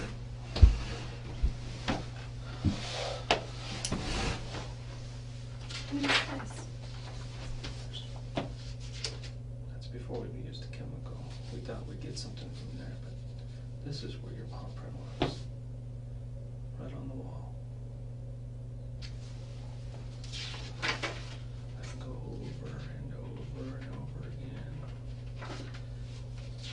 Over and over again.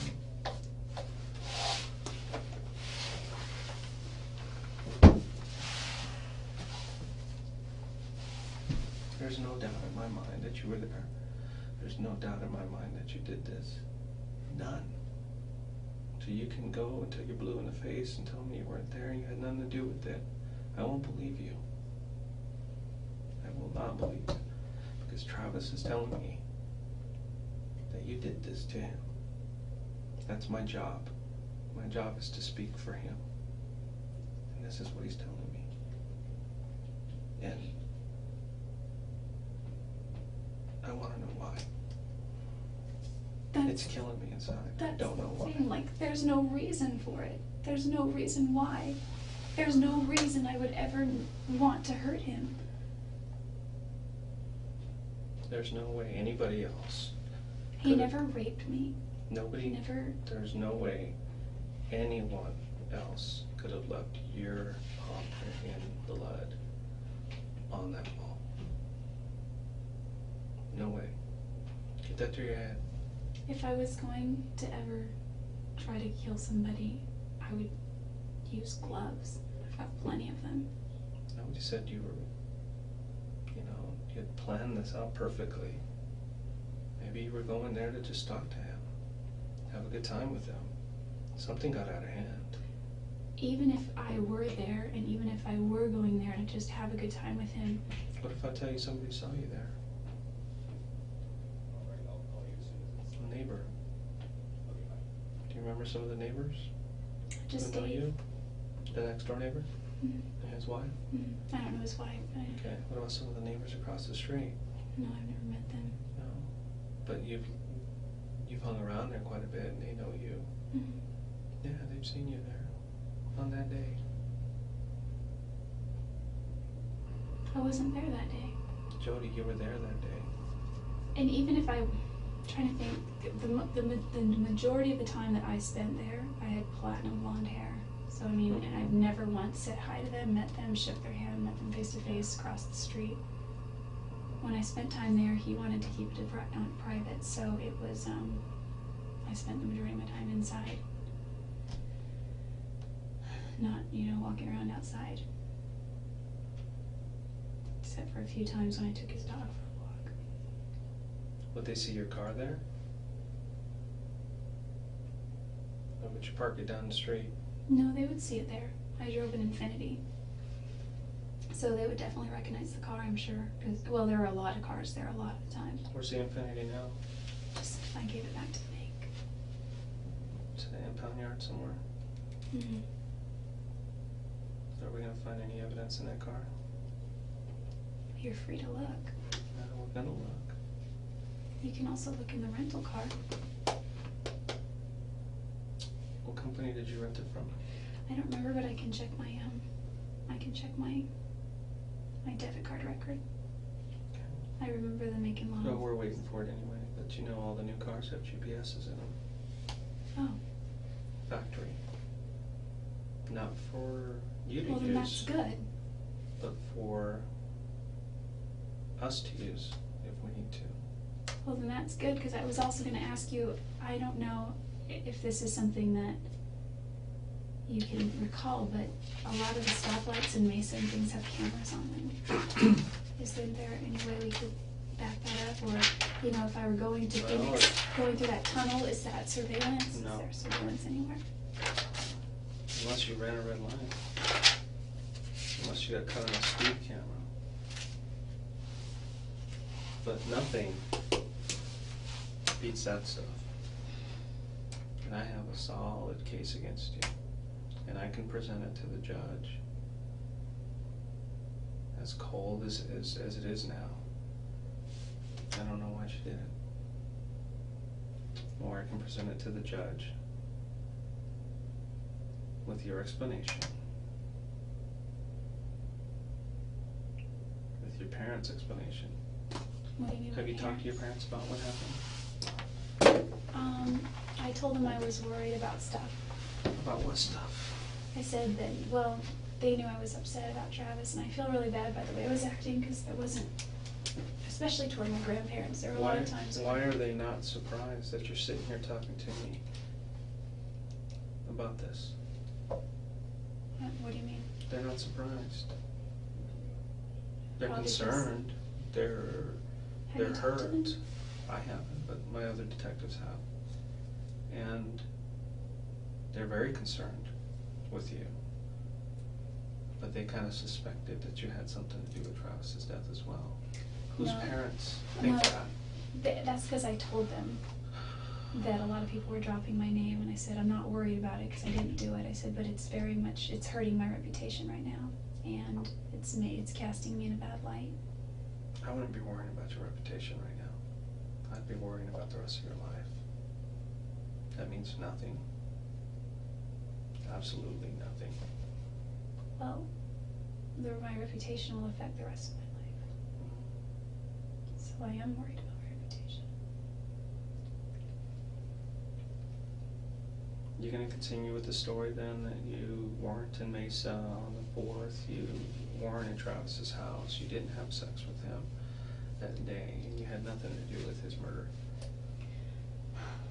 Those pictures are, I don't know, to me pictures are very compelling. I know that they can be modified, I know they can be altered, and date and time stamps, I don't know, but I think they can be I tampered didn't with. modify anything. I don't think you would. We take absolutely special care of what we do. I know. We actually take an image of that card, or let's say you get a computer, take an image of that hard drive and make a copy of it. We don't even touch touch your hard drive. We just work with the copy. And that's exactly what we do with the photos. We don't work with the originals. We just make an exact digital copy of everything, move it over so we don't touch it, and then we analyze it. And our guys are so good. Every case they've ever done that I know of has never been lost in court. It's been argued and argued and argued. There's no way that they duplicate or that they enhance or that they change or that they do anything to a photo. If I'm found That's not guilty, what true. happens? They'll have to pay the price. Well, what's the price? I don't know. Don't you know what the sentences are? The sentences that are carried for something. It a crime like depends that? on your situation, how old you are, depends on the type of crime. It depends on whether you show remorse or not. And part of that remorse is at least coming clean. When somebody doesn't come clean, I don't see any remorse. I don't know if a judge would see any remorse. I don't know if a jury would see any remorse. But I don't know. That's not for me to decide. My job is to investigate, find out who did it, why they did it, and present it to a court. And that's it. I just can't imagine.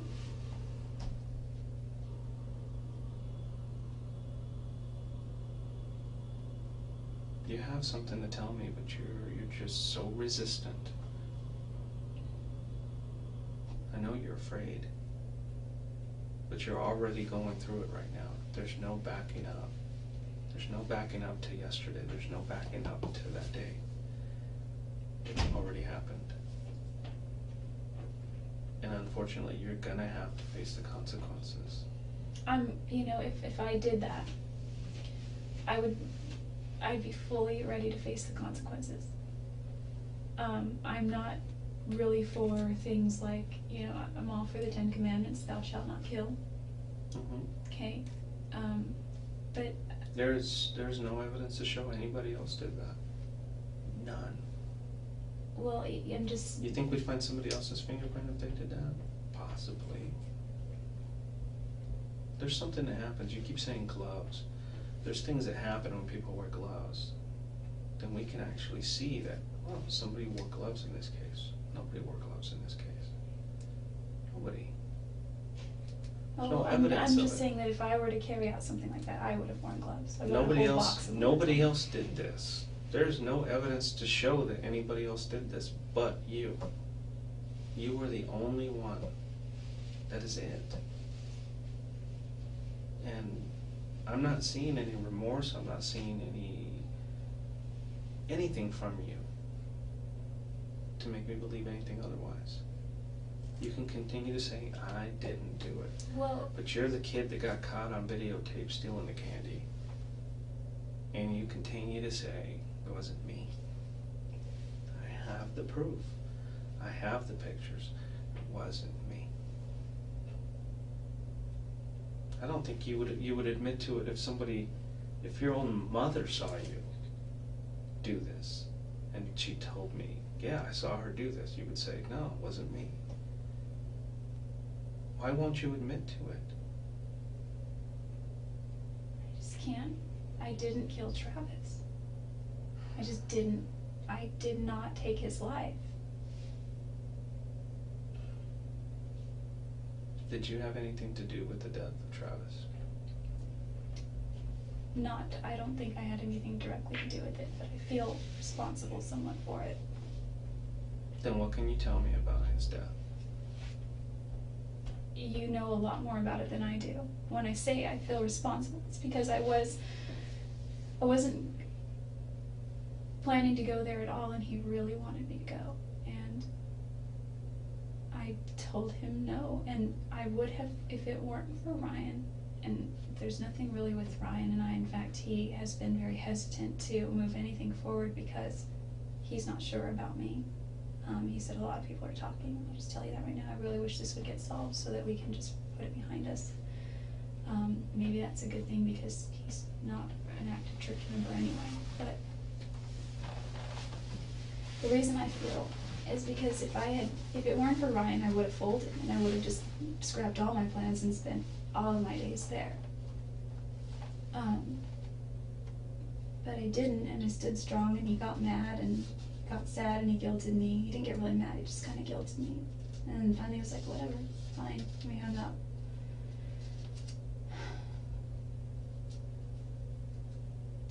I feel that if I would have gone there, that I could have done something. I could have. But you were there, Jodi. You were there on Wednesday before. Can I ask you, I don't know if you know this. Oh, I have a camera in my storage unit that I don't use anymore, but that Travis and I used to use frequently. And we took pictures with it.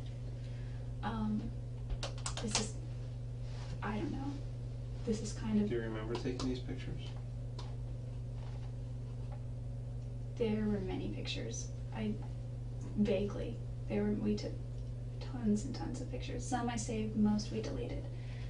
Some he sent me through his phone. And He usually deleted all pictures like this.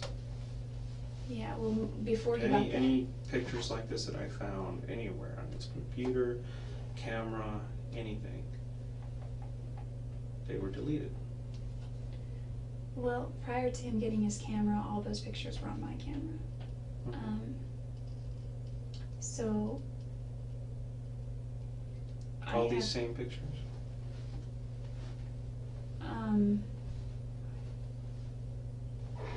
I don't know. We took a bunch the week before I left. We took a bunch over the last 6 or 7 months. We took over last year even when we were still dating, but we would delete them mostly. There were some that he sent me that I didn't delete.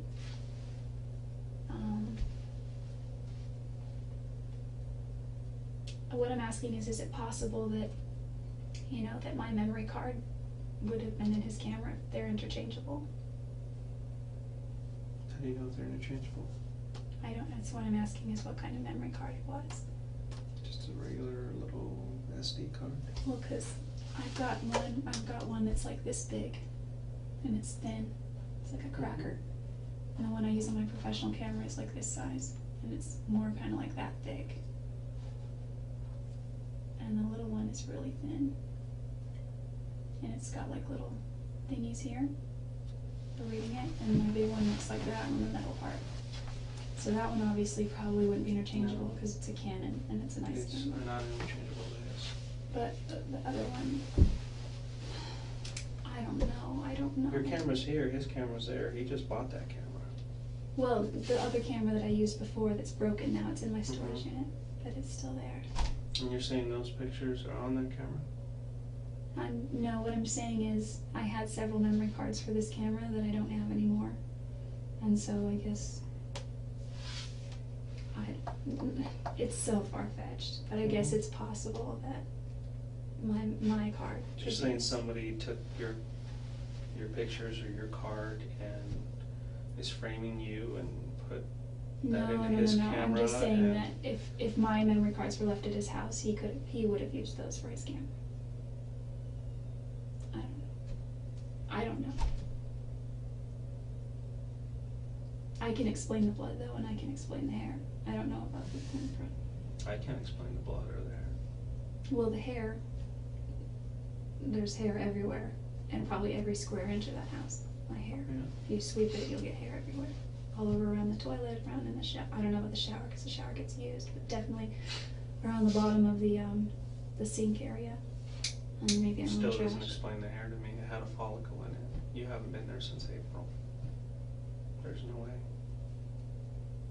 No way. The blood? No. Well, Blood is mixed with his, and that's the blood that he bled that day when he was killed. well, Print? I don't know Absolutely if you can not. check how fresh the blood was. No, we can't check how fresh it is, but we can go by where it is. Oh, okay, because I cut myself. When I And was, you And you're saying that that blood that you cut yourself with back who knows when was still on the wall in the exact same spot Oh, I don't know. About where the bloody palm print was.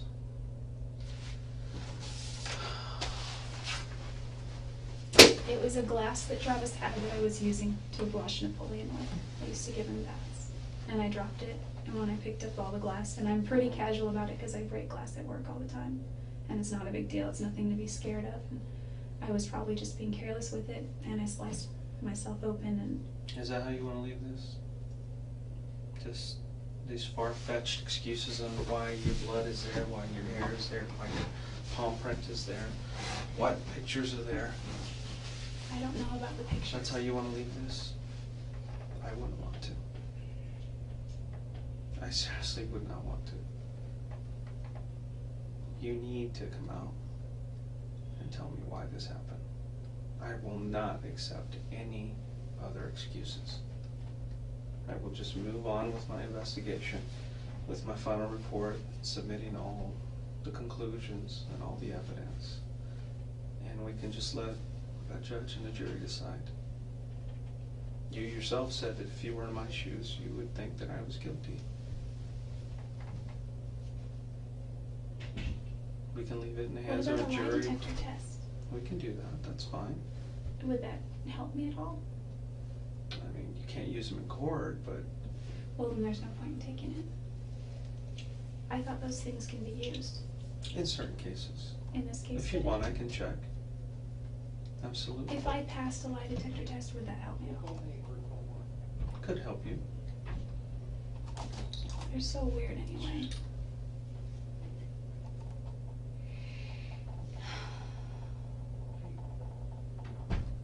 Travis This is your one opportunity to talk to me because it's going to be a while before I talk to you again. And it's not going to be in this kind of setting. Okay. Do you understand what's going to happen to you? Well, we're going to, since these charges are out of Arizona, we're going to send you through the court system here. And then we're going to ask to extradite you to Arizona from California. That just means permission for you to bring you over, because you're out of state lines. And the next time we talk could be in a whole different setting. Could be in a jail somewhere. I think this setting is a little bit better. But it's up to you. Jodi, I know you were there. I know that Travis was either in the shower or just outside the shower when he was shot. And I know somebody who was extremely angry at him took a knife to him and couldn't stop. Couldn't stop. And before you knew it, it was all over. And then you panicked. And then I've never been that angry at him. Not enough for that. I've been so far angrier at other people, at other ex-boyfriends. Then tell me who could have done this. Who did this? I don't know, but if I go to trial for this, and if I'm convicted for this, whoever did this is going to be sitting very pretty somewhere. Glad that it wasn't them. And it's my job to make sure that an innocent person does not go to jail. But I don't see an innocent person sitting in front of me. When I asked you, I always ask this one question. Well, actually, it's two. First one is, did you kill Travis? And you kind of hesitated a little bit and said, I didn't have anything to do with it. Then I asked you a similar question. Did you have anything to do with Travis's death? You hesitated again. Well, that's because I feel like if I had gone to Arizona like you Most asked, people would say, no. Did you kill Travis? No. well, I didn't, and I didn't have anything to do with it. Now, do I feel responsible? I've been carrying around guilt since I heard about it. Why do you feel responsible? If you felt responsible, it means you know something else. No, because It means your actions led to his death. Because he always has guilted me. He's always guilted me. And the last So you time feel we somebody talked- else. You feel somebody else killed him. Well, yeah. For what reason? I don't know.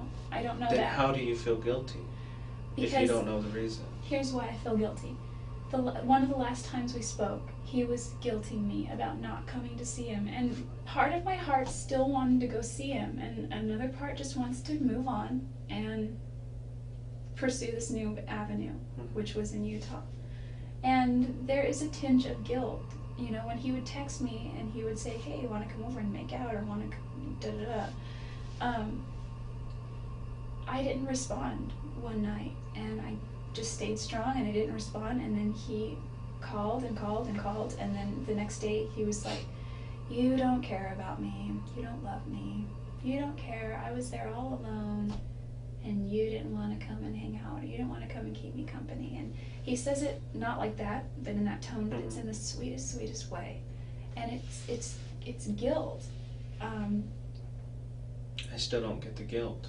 I really don't. You keep explaining it, but it has nothing to do with whether he Because he guilted was me. killed or not. He How is you being there going to prevent him from being killed? Well, I kind of feel that if I had gone, that we could have been out watching a movie, or we could have, two people could have done something more than just him. I just feel like if there was some way that I could have prevented it, there's some way that I could have done something to stop it. And I told that to a few people, and they're like, "Well, you might have been killed too." Maybe, but maybe Travis would still be alive.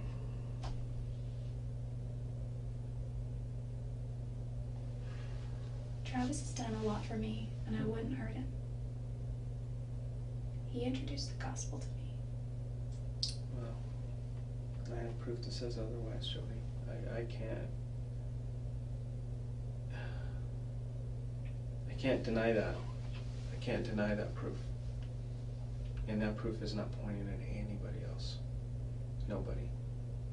Nobody in this entire world except you. Nobody else was in that house that day. Except you. You were the only one. You and him, alone. I didn't even go to Mesa. Can you check the GPS in the car? Yes, we will check that. If it's, you know, and if that comes back and I've looked at the map, and the way that you're saying you traveled, there is no way. When the last road trip Travis and I went on, we drove to Utah. We drove to Oklahoma City from Mesa, and one of our stops on the way was Roswell. He drove all night, and I slept. And then after Roswell Museum, it was my turn to drive. And he's like, "Just get on this and drive 98 point something miles, and then we should be there." So I got on the road and I drove 98.6 or 2 or whatever miles it was. And I woke him up and I said, "I don't think we're here." And he woke up and looked around, and it was just like rolling fields forever. And I drove completely in the wrong direction. And I'm not saying, I don't know, I'm just saying I have a poor sense of direction. I got totally lost. I know maybe that's just bad luck. I got totally lost. So even if you got totally lost, it doesn't explain all that time. It does not. I mean, if you went 4 hours here, 5 hours in the wrong direction, it still would not explain at one point that I time. wasn't going anywhere because I ran out of gas. I was totally stranded. I was sitting like a sitting duck, and that's when I began. It was a little bit warm, and it wasn't too hot, but that's when I read for a little bit. I already slept, and that's when I just started looking around the car and organizing stuff and getting trash together, and had a couple bites to eat from snacks that I had. And when I was cleaning out under the seat, I found my phone charger, plugged it in, powered it on. There was no cell phone reception anywhere. So you've never seen his camera? His new camera? I don't know. He described it. Did you ever touch his camera? I've never seen it. Okay, so there's no reason your fingerprint should be on it. Mm-mm. Okay. Because that thing's off at a lab right now. And they're hopeful that they can get some prints off the camera. Okay. And if your prints come back on that camera, what are you going to say? Well, they won't come back on it because I've never touched it.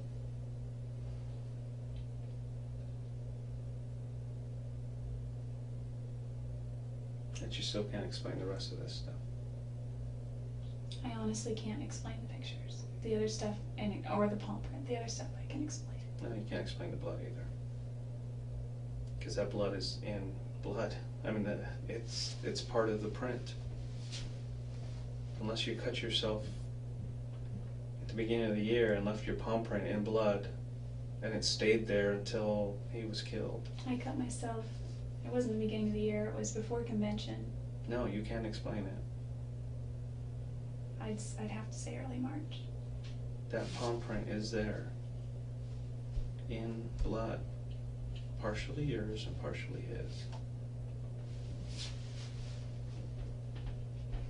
Is it possible that there's just like any other way in the universe that could have gotten there? Possible. Probable is the question you need to ask, and probable is absolutely not probable. I understand that, but it is possible. Anything is possible.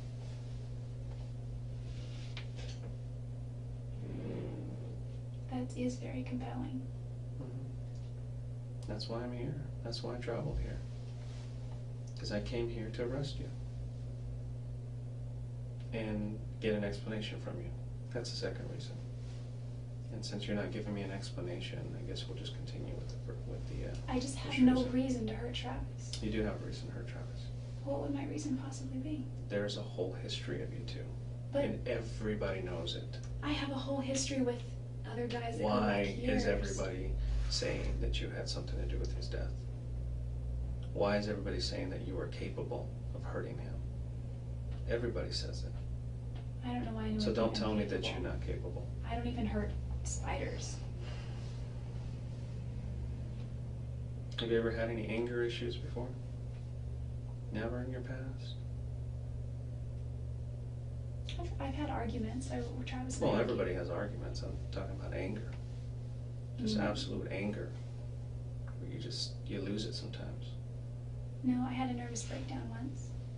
You taking any medication or anything? Mm-hmm. Nothing. Well, I had a nervous breakdown when a boyfriend and I were arguing once, and he began to argue with me in a way that was totally different from how we had ever argued before. And he was just like, every time I'd say something, he was like, blah, blah, you know. Mm-hmm. It was kind of weird. Like every time I tried to formulate a thought, and I was just sad and I was crying. Every time I tried to formulate a thought, he would interject and twist it, and it was like the weirdest psychological thing that had ever happened. And the way I reacted was I went into my room. He was the guy I bought a house with. I went into my room and shut the door. We had separate bedrooms. And I was in his room and went down the hall into my room and shut the door, and I just remember hyperventilating. And that's all. And I was crying. And then I went to get something out of my car. And when he saw that, he maybe thought I was going to leave. So he asked me for the key to his truck and pulled behind my car because he thought that because I was upset I shouldn't drive anywhere. But I mean, that's, other than arguments, no anger issues.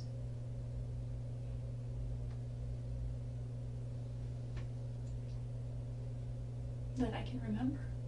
Oh, I kicked a dog once. I was a freshman in high school, and I love, love, love animals. And we had this dog, his name was Doggy Boy, and my parents, until this dog that they have now, have never been able to, and I don't mean just them, we as a family have never been able to care for a dog properly as far as give it attention and take it for walks and be consistent. So this dog stayed in the backyard a lot, and he stayed tied up on, in the shade with plenty of, leeway. At one point though, he was untied, and I took the trash out, and this is when my little brother and sister were still in diapers, and he tore this, it was a diaper trash, and he tore diapers all over the yard. And of course I had to clean it up, and when diapers get wet, and they're like this jelly, spongy, weird stuff, and I got mad, and I just kicked him with my right foot, and he just moved a few feet, and he didn't yelp or anything, but he ran away, and I never saw him again after that. And I mean, that's probably an anger issue, I guess. But Well, one time kicking a dog is not an anger issue. it changed my world as far as animal treatment goes, because I've never seen him since. And I need to apologize for that to him. I know it sounds weird, my relationship with animals, it's kind of like they're like people too, you know, they have souls. What you need to do is you need to apologize to Travis. But you just refuse. Listen, I can't help you anymore if you're not gonna help yourself. you asked I me really prior. can't. I can't, Jodi. You can keep talking till you blue in the face, and I can't continue to listen to lies. Do you have anything else that you need to tell me? Yeah, you had asked me what have I been up to in the weeks since I got back. Mm-hmm. What did you mean by that? Just what have you been up to? Because I know this thing has to be weighing pretty heavy on you. I've been trying to put his death behind me. If I did anything that had anything to do with his death in any way, It's not if to me. I wouldn't. It's not if. It's not if at all. Well, to me it is. I would be more than remorseful. Is it maybe something you're blocking out of your head? I don't think so. I mean, I tend to write everything down. I just finished the book, The Road Less Traveled, Mm-hmm. and he said, the true definition of sanity is dedication to reality at all costs. Mm-hmm. So I think at times, you know, I may have, you know, prayed or meditated upon a certain way, you know, like me being wealthy or something like that, but Well, this is definitely reality. We are sitting here inside of an office, the sheriff's department, and you are facing first-degree murder charges. what is the And you difference? are going to be booked into jail, and eventually you will be brought back to Arizona, and you will stand trial. That's the reality. And once you realize that, I think you'll be better for it. And if you really wanted to embrace reality, you would sit here and explain to me why this happened. But you refuse. You refuse to embrace reality. Why. I don't know why he was killed. I don't know why. I had issues with Travis. If anything, he had more issues with me. I've had worse issues with other people. They're all still alive. I'm still friends with my ex-boyfriends. They're all still alive. You know, I've been doing this a long time. And there's one thing that I can never get out of my head, ever since the first day I talked to you, is there's an old saying that, you know, someone's just not acting right. Look into it. You have not acted right from day one. From day one when I talked to you on that phone, I just sensed that you weren't acting like somebody who used to love this guy, or who still loved him. Even as a close friend. And even now, when I told you that I have all this evidence against you and that you're facing first-degree murder charges, you're just not acting right, Jodi. You're acting like somebody who's guilty. How so?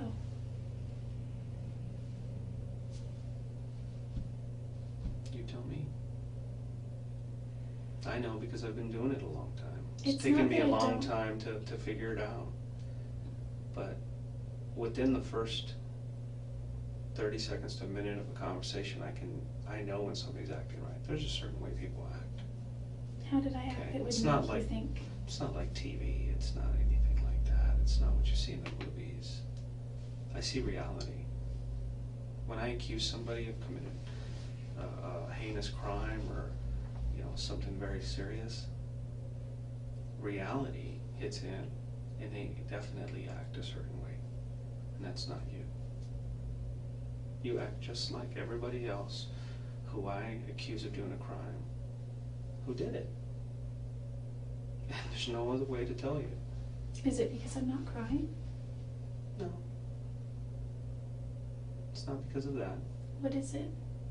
I mean, I'm not going to change how I act. No, so obviously just you can't make- change the way you're No, acting. I mean, I am who I am. Okay, but you're sincere in the way you're acting. Well, how is you're just not telling the truth. How is it different? Well, it's not really something you need to focus on anymore. I think you need to focus on the truth, but it's something that you refuse. So if you don't want to continue, then we'll just move on to the next step. Listen, it's not that I didn't love Travis, and it's not that I don't still love him, but I really needed to move on. Mm-hmm. And the last... What prevented you from moving on?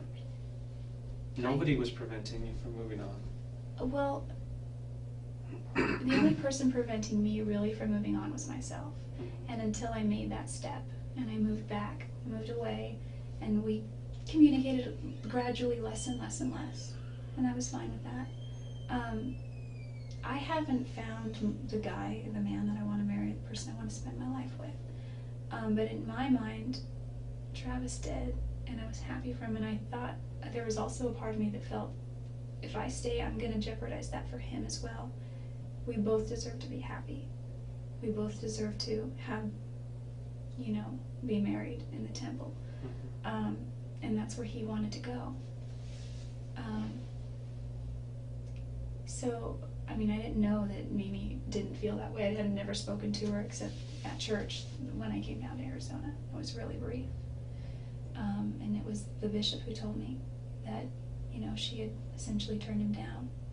And the last few, now that I think about it, he was really just in his attitude and stuff. And I just thought maybe that's just because we're just beginning to more distance ourselves. And he still had his trip planned to come up here.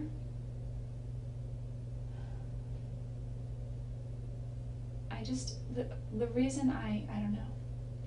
It's not that I'm not remorseful that he died. I didn't kill him. I didn't take his life. Did you have anything to do with it? I had nothing to do with his death at all. At all. The reason I hesitate is because, maybe this is something that's wrong with me psychologically, is I think of the butterfly effect. And it's like, you could say that the guy pumping gas down at the gas station could have potentially, because you see all these movies, these funky movies, where it's like this affected this, which affected this, which affected this, if he had never done this. I know if you had never met him, he'd probably still be alive. That's true. Yeah, but that's because you killed him. No. Jodi, you did. I did not. Jodi, you can't convince me otherwise, unless you come up with more proof that you didn't. But I can't prove that anybody else did.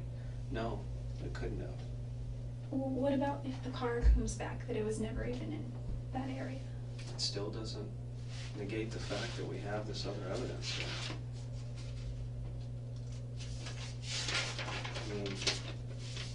This is absolutely some of the best evidence I've ever had in a case. And I've convicted a few people on less than this. Well, so I'm as good as done, right? With that evidence. Yeah. I just can't admit to something that I didn't do. If it would help my case and give me an easier sentence, I know that people plead guilty for those things. No, and I don't want you to do that. That is the absolute last thing I want. Well, I know what that... I want to do is I want to sit here with you and I want to go over why you visited him that day, what you guys talked about, what caused you to get so angry, and the details on how it happened. And it's something that you probably don't want to remember, but it's something that I need, because for me to finish a case completely, I need to know not just the details, but what was going through your mind.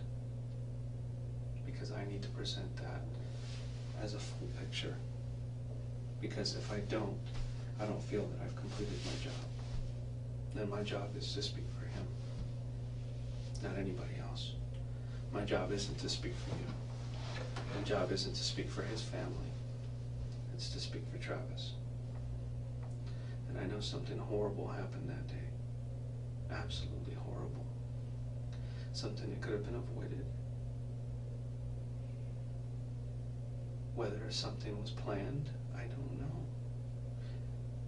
Whether you planned it or whether it accidentally happened or something got out of hand, I don't know. All I can do is speculate.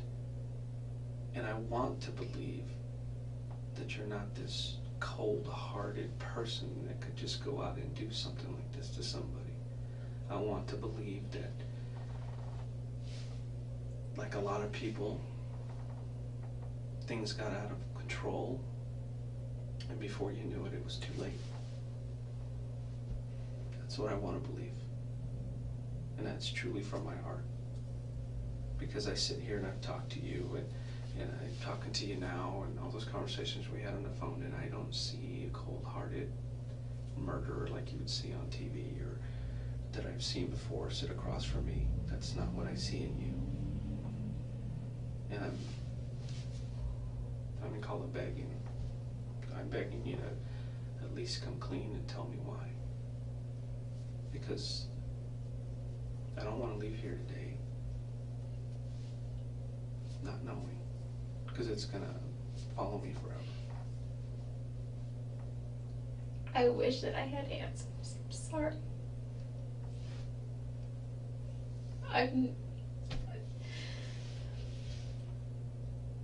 You need to just let the answers come out. There's just no reason. There's just no reason. There's no good reason why this happened. There's never a good reason why somebody dies like this. How many times was Travis stabbed? More than I want to remember.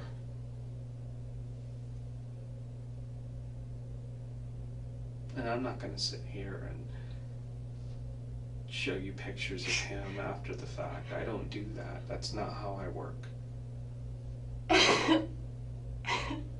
That is not for me to do. But eventually those photos will come out. Jodi.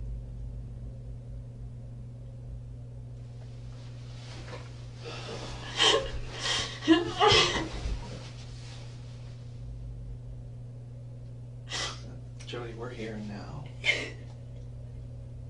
We're right here.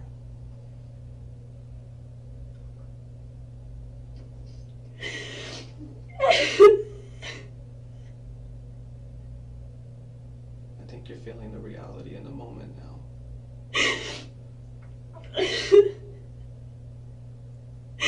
No, I'm just feeling all of the things that I'm going to potentially miss out on with my family, and I think of all the things that Travis's family is gonna miss out on with Travis. And he had brothers and sisters, and I have brothers and sisters. And he...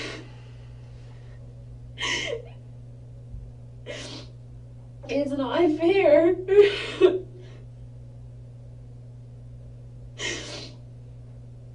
It's not fair, but this is where we are. I mean, I know that he's in a good place, and I know that he's fine. I know that he's doing great. But what about all of his friends, all of his family that are here, and they're just going through all of this, and I know that it's temporary, but it's so very much right now.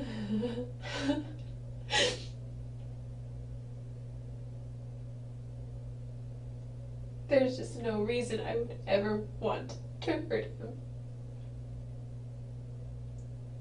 Well, whether you wanted to is a different question.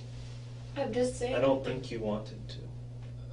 I really don't think you wanted to. But this speaks for itself. It speaks for itself, Jodi. It goes beyond speculation. This is way beyond speculation. This is downright proof. But there's no backstory to it. All I know is that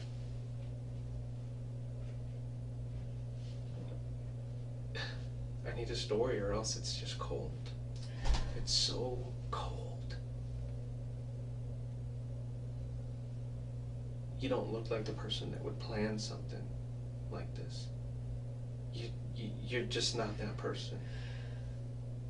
I can believe other things, but not that.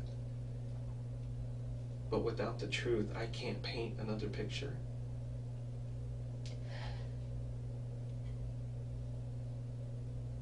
And it's going to be up to the prosecutor to paint that picture. And if you want that prosecutor, and I've met him, and you don't want him painting that picture, because he is good at what he does. I've worked with him before. And you allow him to paint that picture for you, it's not going to be good. It looks like you don't really need anything. It just looks like, I mean, it looks like you don't even need a good prosecutor anyway. So, I mean, You're right. I have to maintain my innocence. I can't admit to doing something that I haven't done. Part of me wants to cop out and say it. No. Well, If you're gonna cop out, it's because you're telling the truth. well, that's not really copping Okay. out. Yeah, I don't want you to sit here and tell me a lie to appease me. That is the worst thing you can do for me.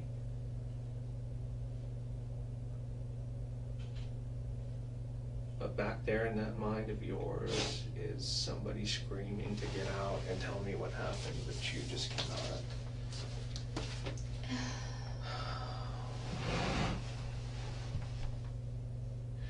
He has done nothing but, I mean, except for some mean words that he said. I know. People have said worse to me or just as bad.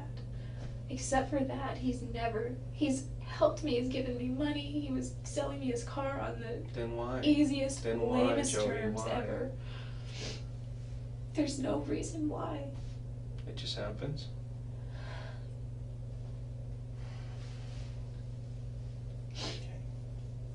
There's just no Well, I reason. have more work to do. Can you give me a rundown of what's gonna happen from here when you leave? Yeah, you're, Like, just today, for example. well, you'll probably be taken across the street to the county jail. You'll be processed through there. You'll be set in front of a judge, at least within 24 hours. And there's a warrant for your arrest, and the bond is $2 million. If you can come up with a $2 million bond, then the judge will decide whether to, accept that $2 million or not. At that point, we're gonna file extradition papers. Basically, our courts are saying that, hey, you have someone in custody on one of our charges. We want them brought back to Arizona, or at least allow us to come pick them up. And that's called an extradition hearing. You will be given the opportunity to either waive it and say, that's fine, I'll just go on my own free will, or you can fight it and say, no, I don't want to go back to Arizona. What if I say I go on my own free will? Of course I would go. Yeah. At that point, the judge would say, okay, she's not fighting this, so come get her. And then we would go. What if I did fight it? Then what happens? Then you would have a hearing, Oh. like a little trial. So it just Not a delays the trial. inevitable, basically. It delays it. And costs people, taxpayers money. And then you'll be transferred over to the Maricopa County Jail in Phoenix. And you will start your court proceedings there. And, I've these- already filed these charges. It went to a grand jury, and a grand jury indicted you. So it's all public now? It's public record. So does everyone know? If somebody goes on, checks public record, they can check it. And they would come up with an indictment against you for murder. But it's gonna be on the news tonight. We don't report anything to the news. Has his family called today? No. They don't even know that I'm talking to you But they've been calling every day. every day. Are you gonna tell I them? talk to them every day. How would you feel if your little brother or little sister was killed? I've been wanting to call every day too. I didn't want to look obsessive, so I just tried to limit it to once a week.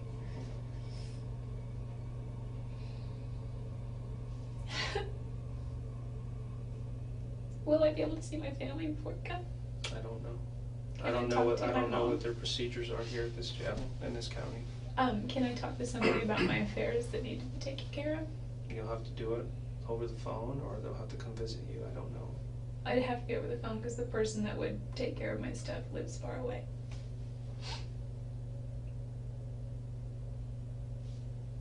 Are we done?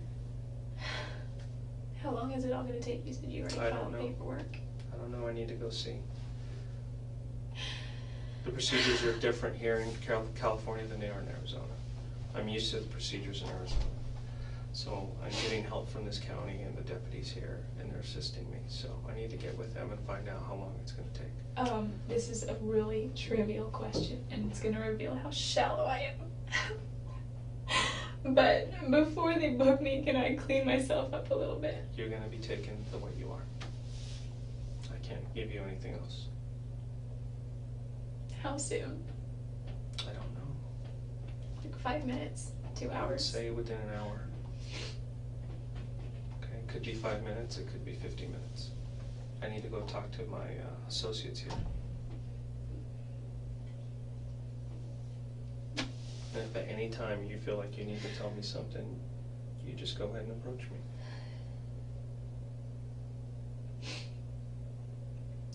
Okay. Can I use the bathroom? Yeah, I'll get someone to come take you. You know, I'm not like violent and we're gonna run. It's Wairika. So, I mean, do I have to go in handcuffs everywhere? It's just procedure. Whether you wrote a bad check or you're facing murder charges, you're gonna go in handcuffs. That's just the way it is. Okay? They don't take, different precautions for different people. It's the same for everybody. So I'm sorry. Who do I ask when I can start making a phone call or two? Once you get booked into the jail. Do you know how many I get? If it's like ours, they give you a phone and you can make as many collect calls as you want. Oh. Okay. Okay?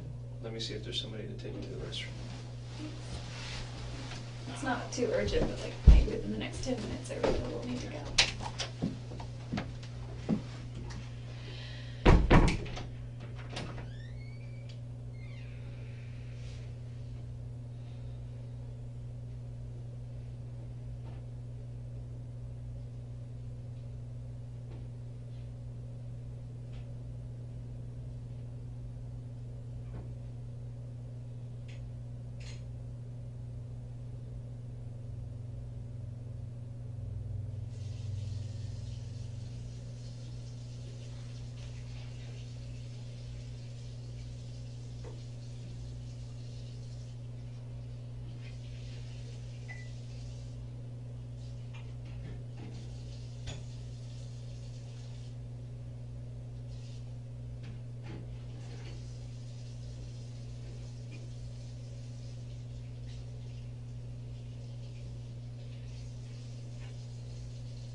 change my memory,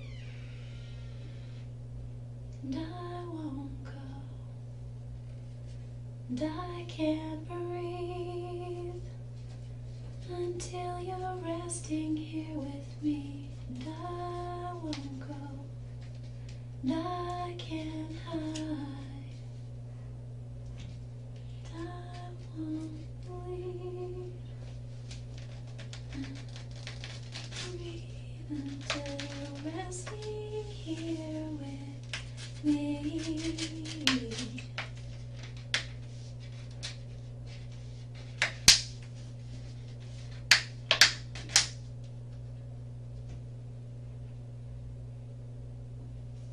I didn't hear you breathe.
Goodness.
Oh, holy night,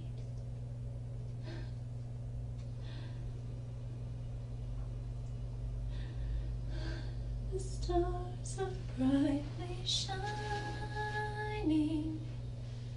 This is the day of our dear Savior's birth.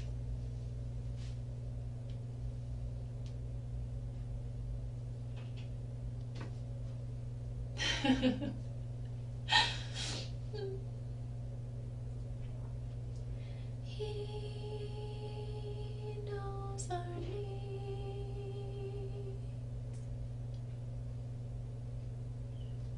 Hear the angel voices.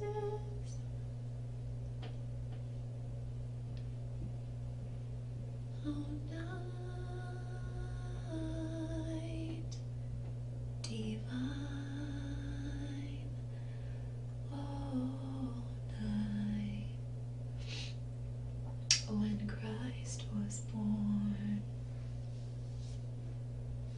Oh, night. Oh,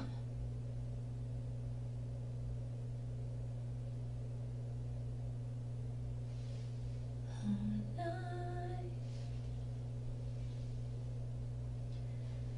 Night divine.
Still beating. Burn.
Here's your shoes. Why don't you go ahead and put those on?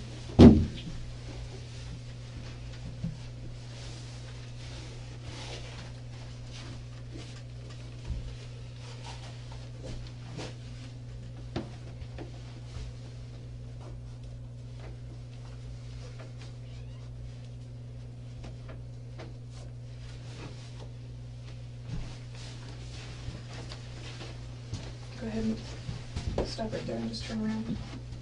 Your hands behind your back.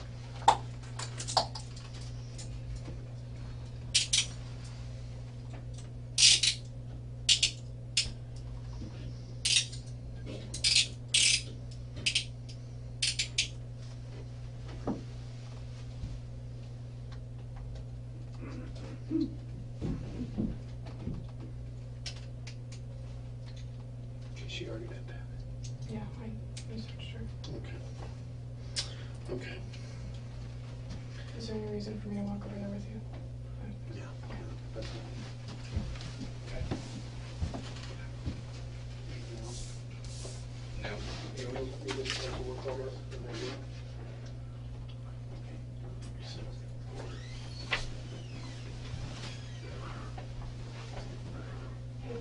Ron?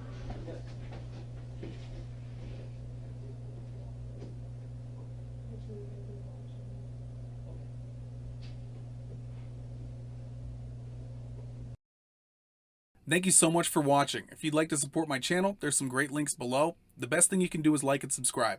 We will see you next time.